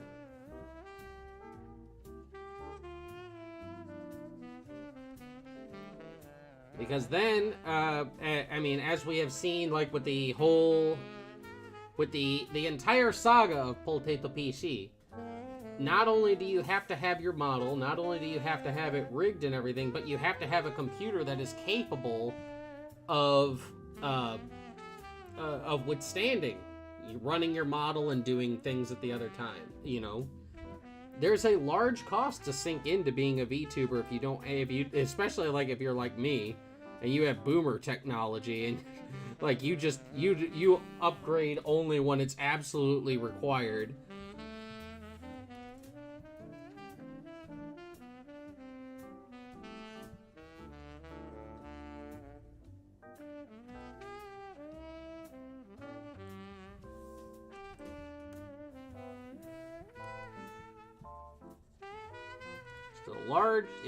It's a large cost. It is a very expensive thing to get into. But I love it, you know. For me, it was worth it. It was worth it to come up with this body that I could use for, you know, however long I wind up having to use Season 1. And it gave me a chance to, like, get out and, you know, it helped me find all of you guys, to be honest. It's a wonderful thing. Yes, there is a large cost to be associated with getting started with it. But for me, it was worth it. It's not going to be for everybody. It's just the simple fact of the matter. It's not going to be for everybody.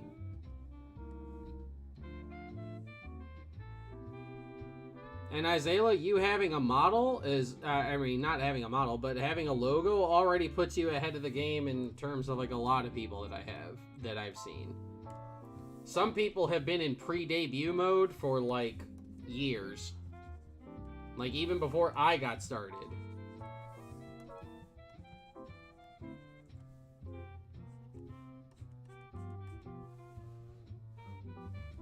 There are some people out there who will never, like, I don't think, like, there's some people out there who I don't think will ever have their debut. They'll never get started or anything.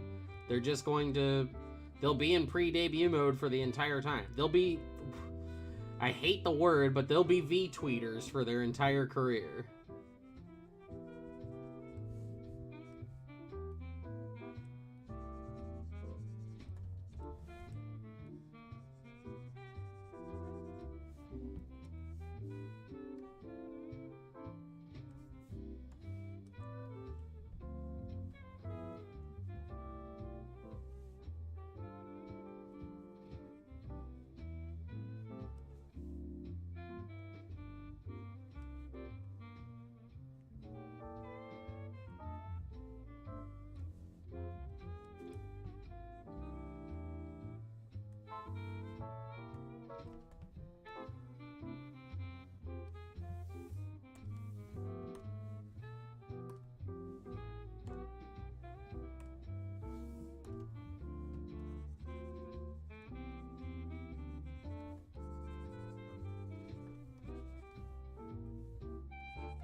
But I could tell you, from personal experience, for me, the moving model, it's not a requirement. Honestly, it just kind of made me feel better. Even though it's totally not the case at all, it makes me feel, legitimate. But a PNG tuber is just as legitimate as somebody with a moving model, to me anyway. It's just for my own personal thing, I felt like I needed to have this moving model, you know? And it meant a lot more. It means a lot for me to have this moving model. This moving model is a sign of, for me, it's a sign of progression and growth. It meant a lot. It means like so much more to me that you guys basically enabled me to have a moving model. So, you know, there's a lot more into this moving model than, oh, it's just the aesthetic or whatever, you know?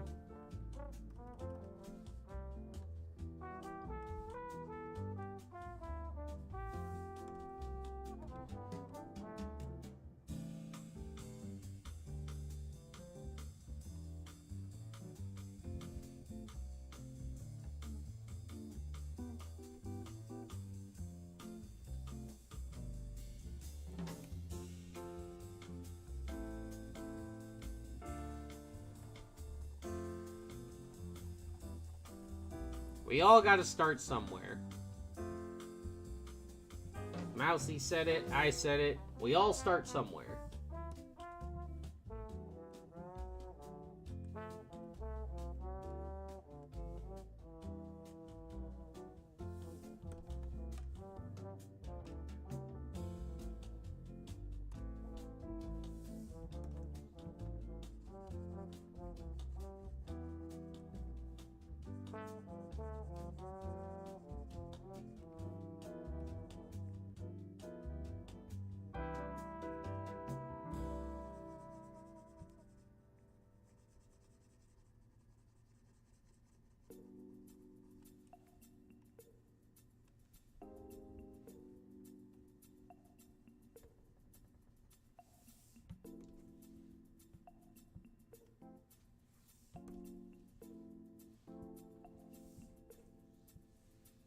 I was a PNG tuber for a long time. I was even a PNG tuber, like, even before, like, I started streaming back in October, you know? If you could stream yourself, so there's an audience for everything. There is always an audience for everything, you know? Not every VTuber is going to be a game streamer. Not every VTuber is an artist. Not every VTuber is a singer. Every VTuber can bring something different to the table. It's not just a one-size-fits-all, well, you have to be a variety streamer, or you have to be a variety gamer, or anything like that.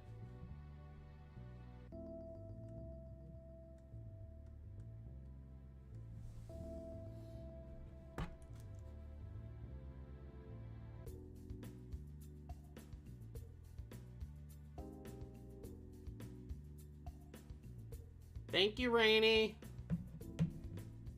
Rainy's commission just came through.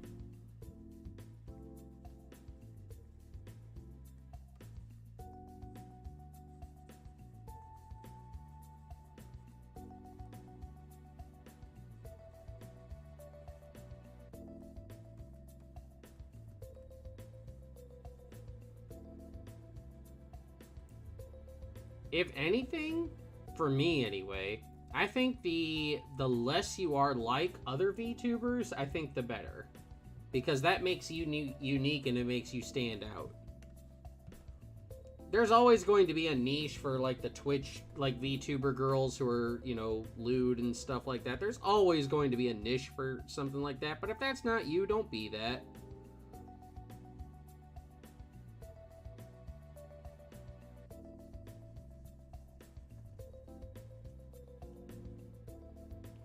Ludo, we'll be doing DBNA stuff, let's see, like, what do you call it,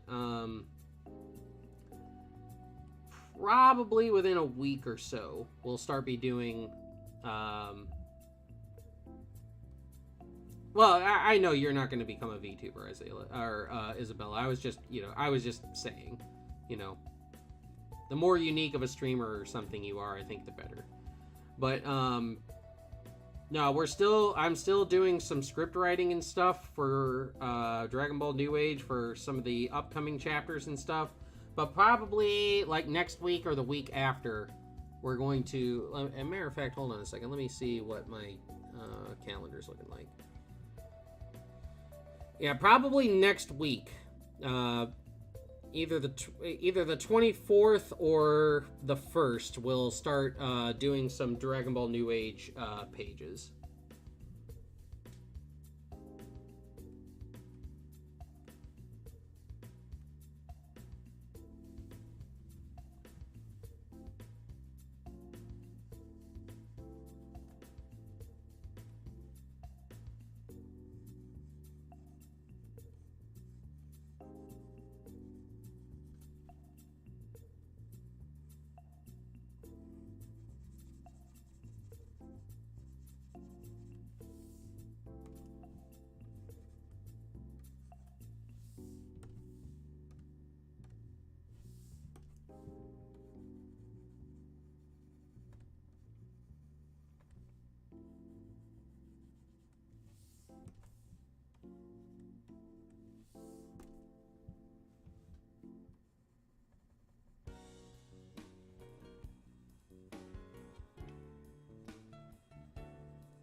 I'm just about finished up with this page.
That one done.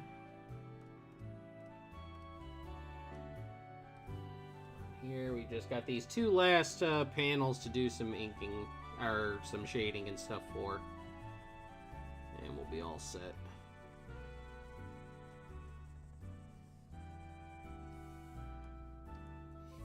Yeah, the shading is another thing that really helps this like stand out from like regular Dragon Ball stuff. It's an aesthetic choice that I'm really glad that I made.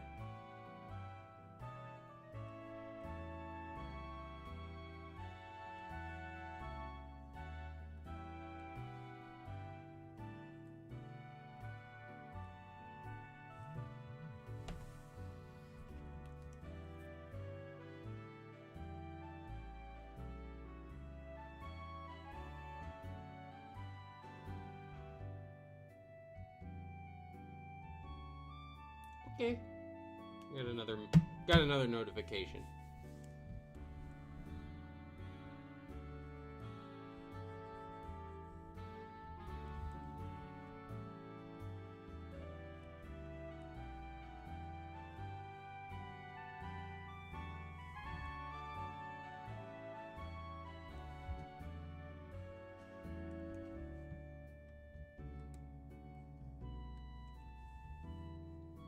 I'm also, like, very, very proud of this manga.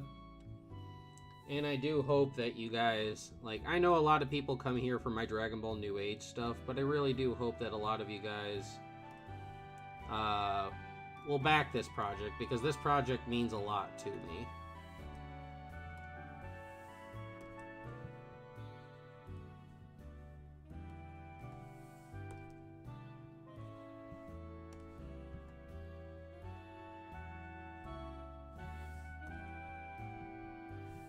This is basically like, Blood Rider is like me being Mark Hamill trying not to be typecast as Luke Skywalker for the rest of my life.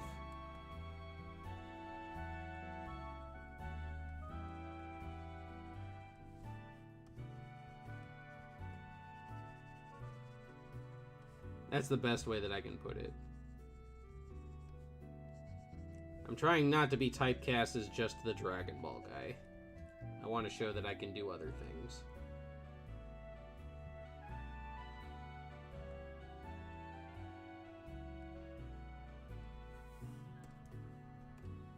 Maybe it won't be as popular or anything. Maybe it won't take off. But one, I'll never know unless I try. And two, I will be happy that I tried anyway. Flop or not.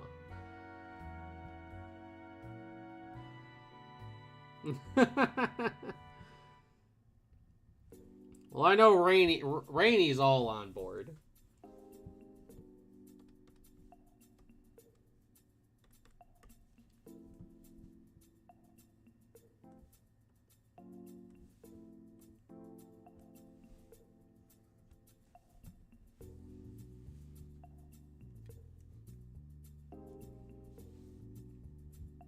Thank you.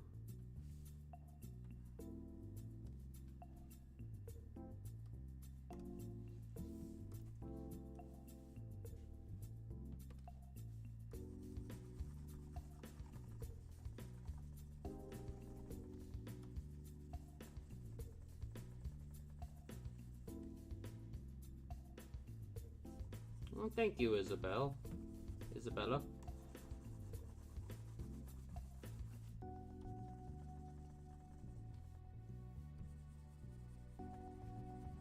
I love having people here to just hang out with me and watch me do things. Why me do it?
I think it is. Like, bro, if I could get a hold of Akira Toriyama and have him draw a picture of Rigger, like, do you know how much power I would feel like I wielded?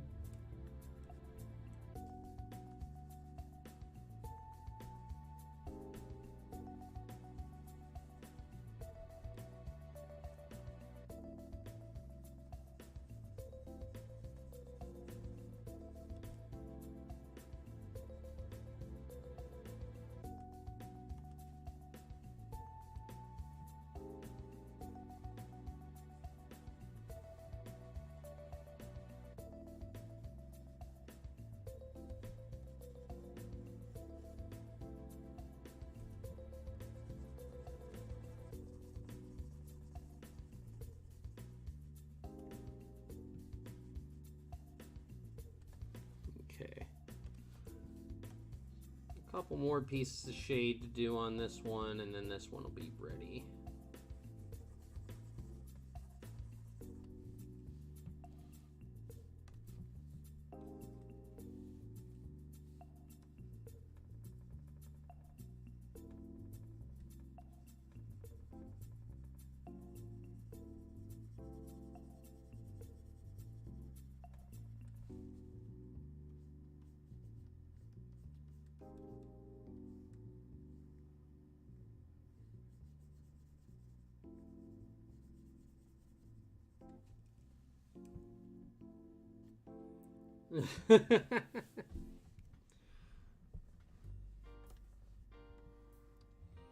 The power, the absolute power.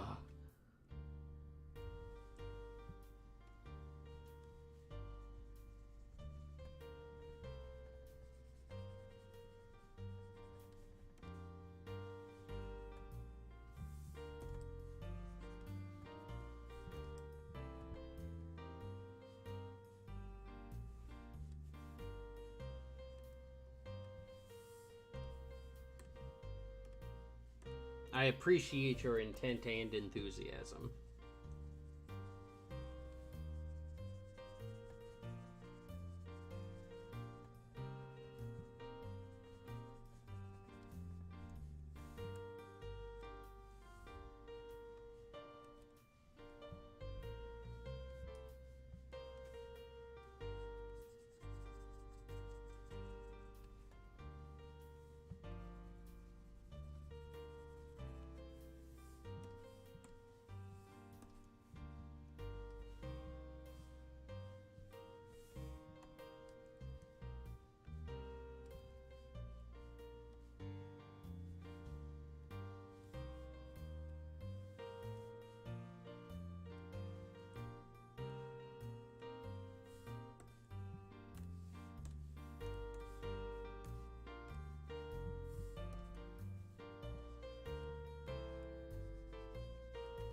Zoom out on this after I finish these little shades up, and we'll see what our final product is looking like.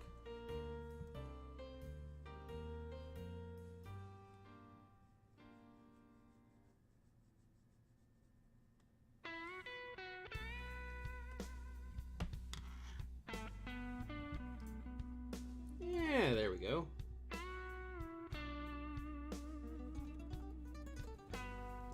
One more thing that I do want to add to this.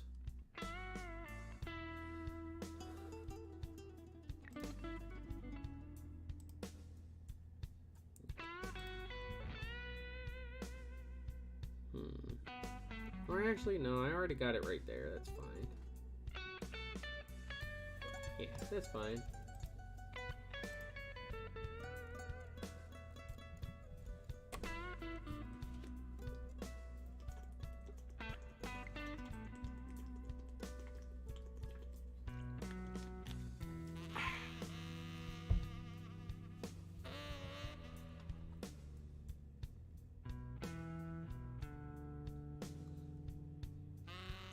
He must be supported, no matter the cost.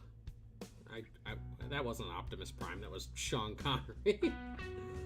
I'll take it. I'll take Sean Connery. Do you see the beast? Do you got it in your sights?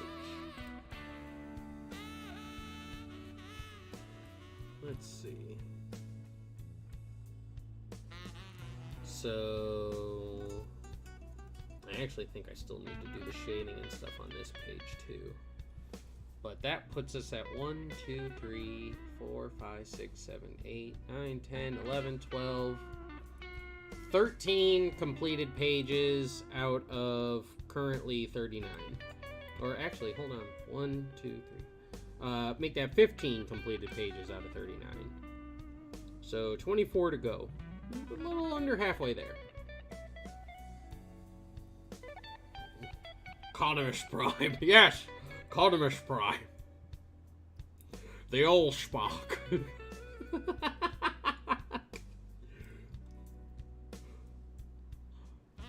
I heard Bumblebee had been taken prisoner by the Decepticons.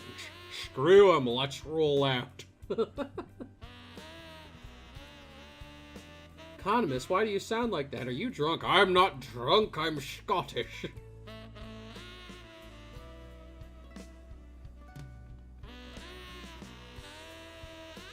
see.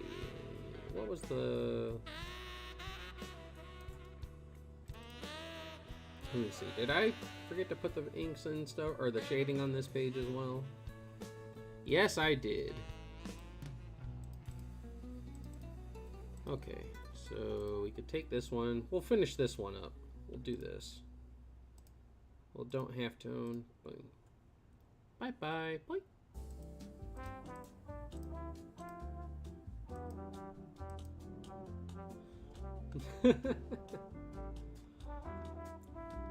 Economist Prime.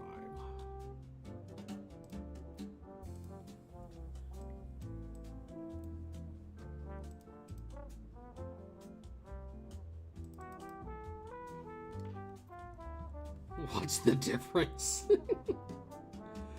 Very true, very true.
The time has come, Megatron.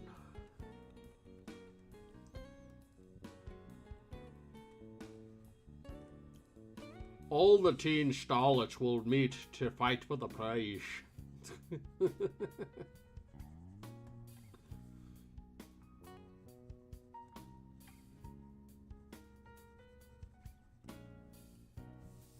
Touche. Now you are ready.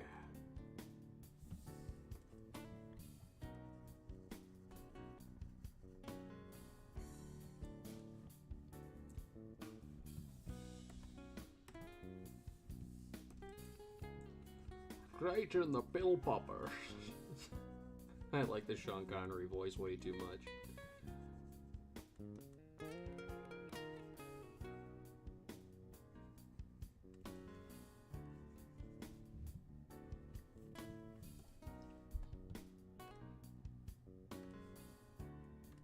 Alright.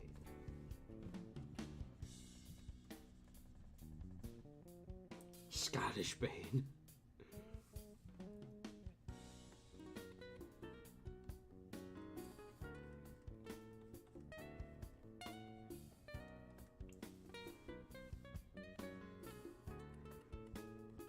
Yes, Batman. Peace has cost you your strength. Victory has defeated you.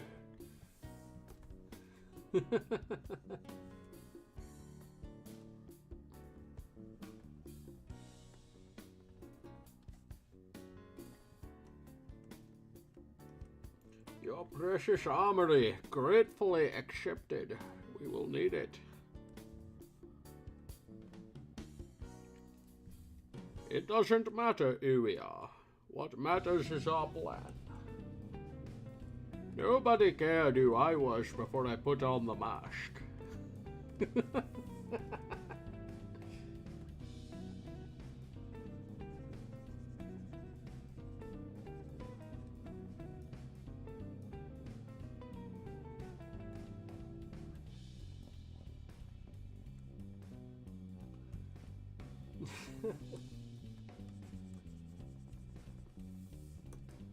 Peace has cost you your strength. Victory has defeated you.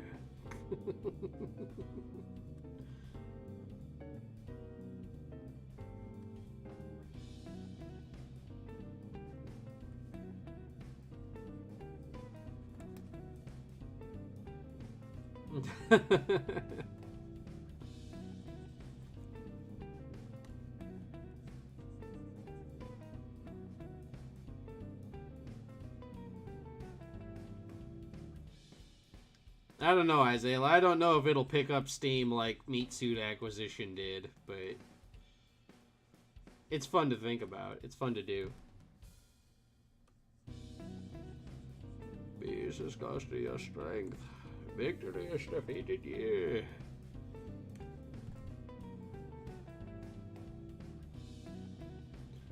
Let's not stand on ceremony here, Mr. Wayne.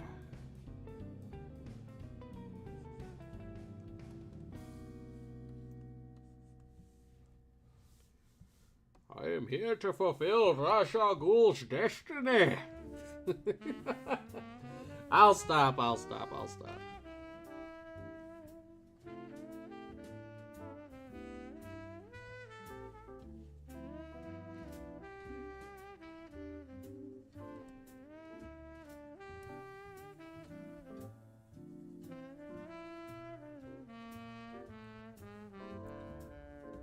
The Bond's name's James' name.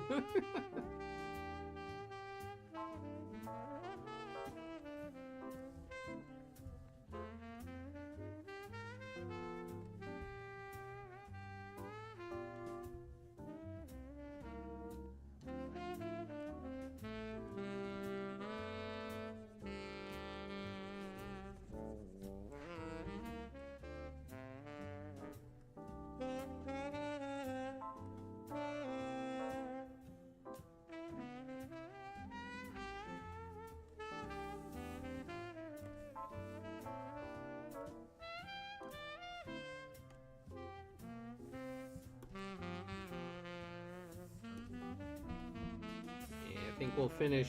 We'll probably just do the shading and stuff on this page to get it ready for me to put up on Patreon.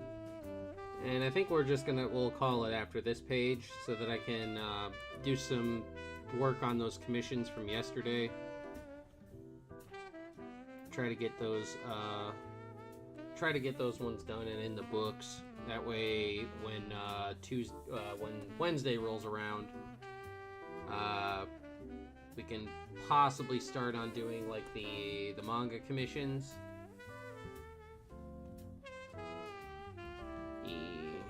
The closer we get to being able to do those, the better.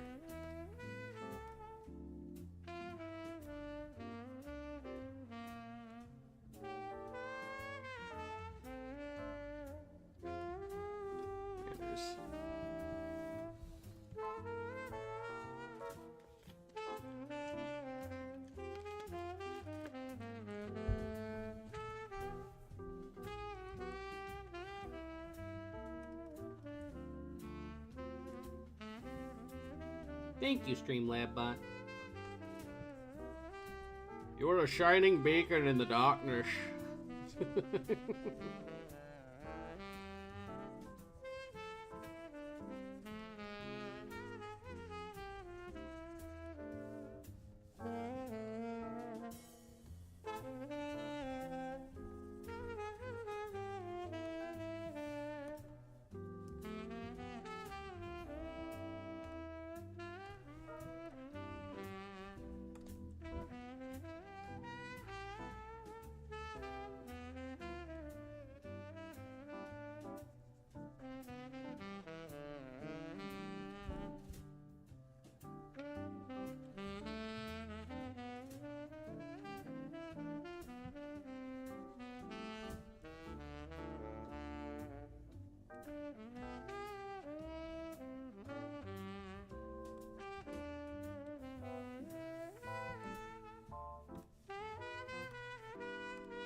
You know, like I was asked earlier about like how I like learned to do shading. I'm actually not a very good shader. I'll be perfectly like blunt about that. My shading skills are not very consistent. I shade what I want to. I have a general idea of where the light and shadow are supposed to be, but not very perfect. But it works for me.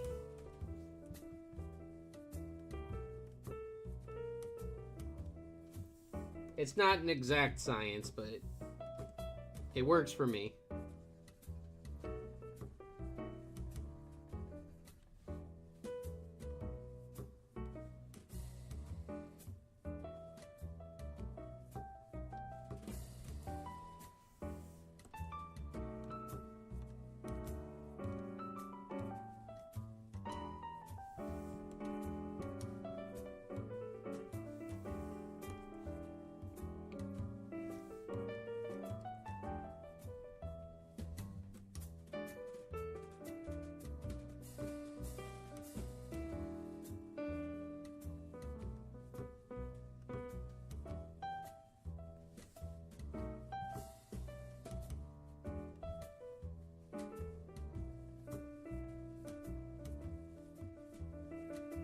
Like, in all honesty, when it comes to shading, I mess around with it, and I'm like, okay, well, this looks good, and then that's pretty much what I go with.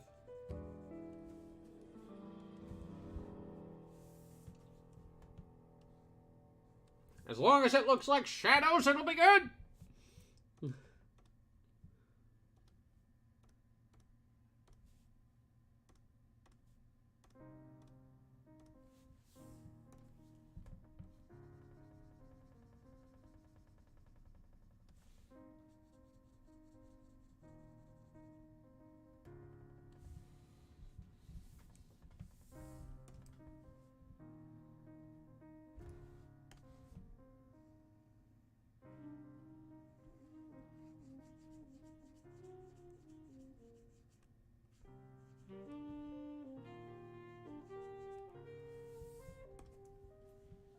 There we go.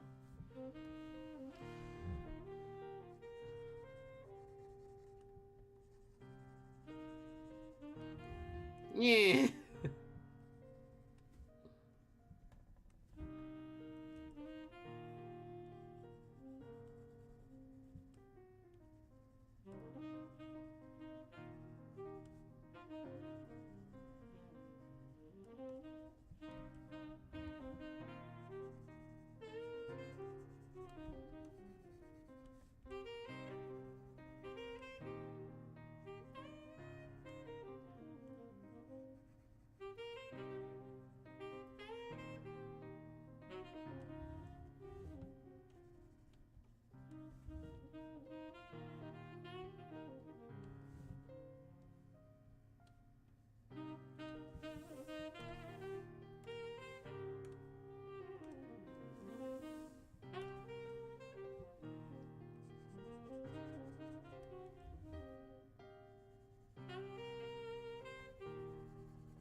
Let's see.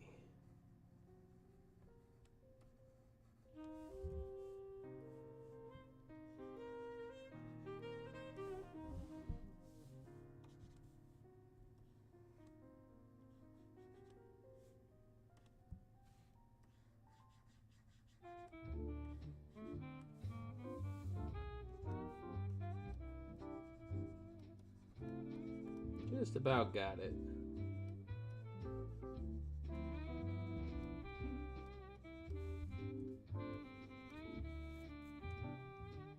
There's still some things that I'd like to do to this page, like changing up some of these balloons and stuff, but that's stuff that I can do, that I can wait. The major stuff on this one's been done.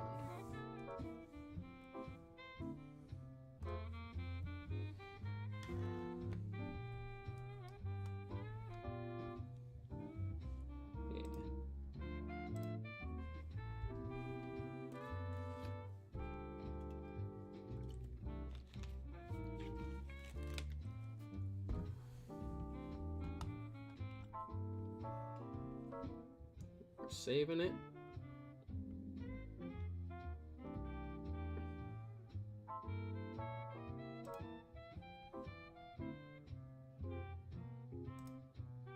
Alright.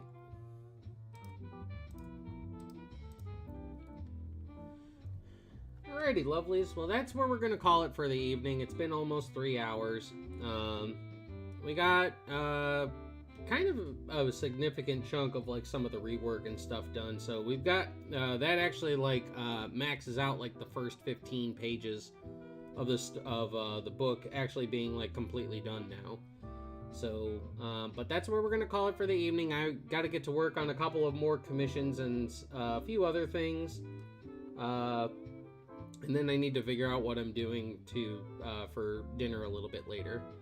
But yeah, I'm gonna get back to work on some commissions offline because they are going to take me a while, and then I have some other things I got to do for like Dragon Ball New Age, writing scripts and stuff like that, because I'm still like way behind on all that. But we will be back tomorrow for Moscow X thumbnails. I really appreciate everybody coming and hanging out with me again today. I love you, and I hope you guys all have a wonderful Easter. Don't eat too much candy, and if you see that rabbit, tell him he forgot my basket. So, everybody have a wonderful evening. I am Malik Torihane. This has been the Tentacle Lounge. I love all of you, and I will see my freaky darlings again next time.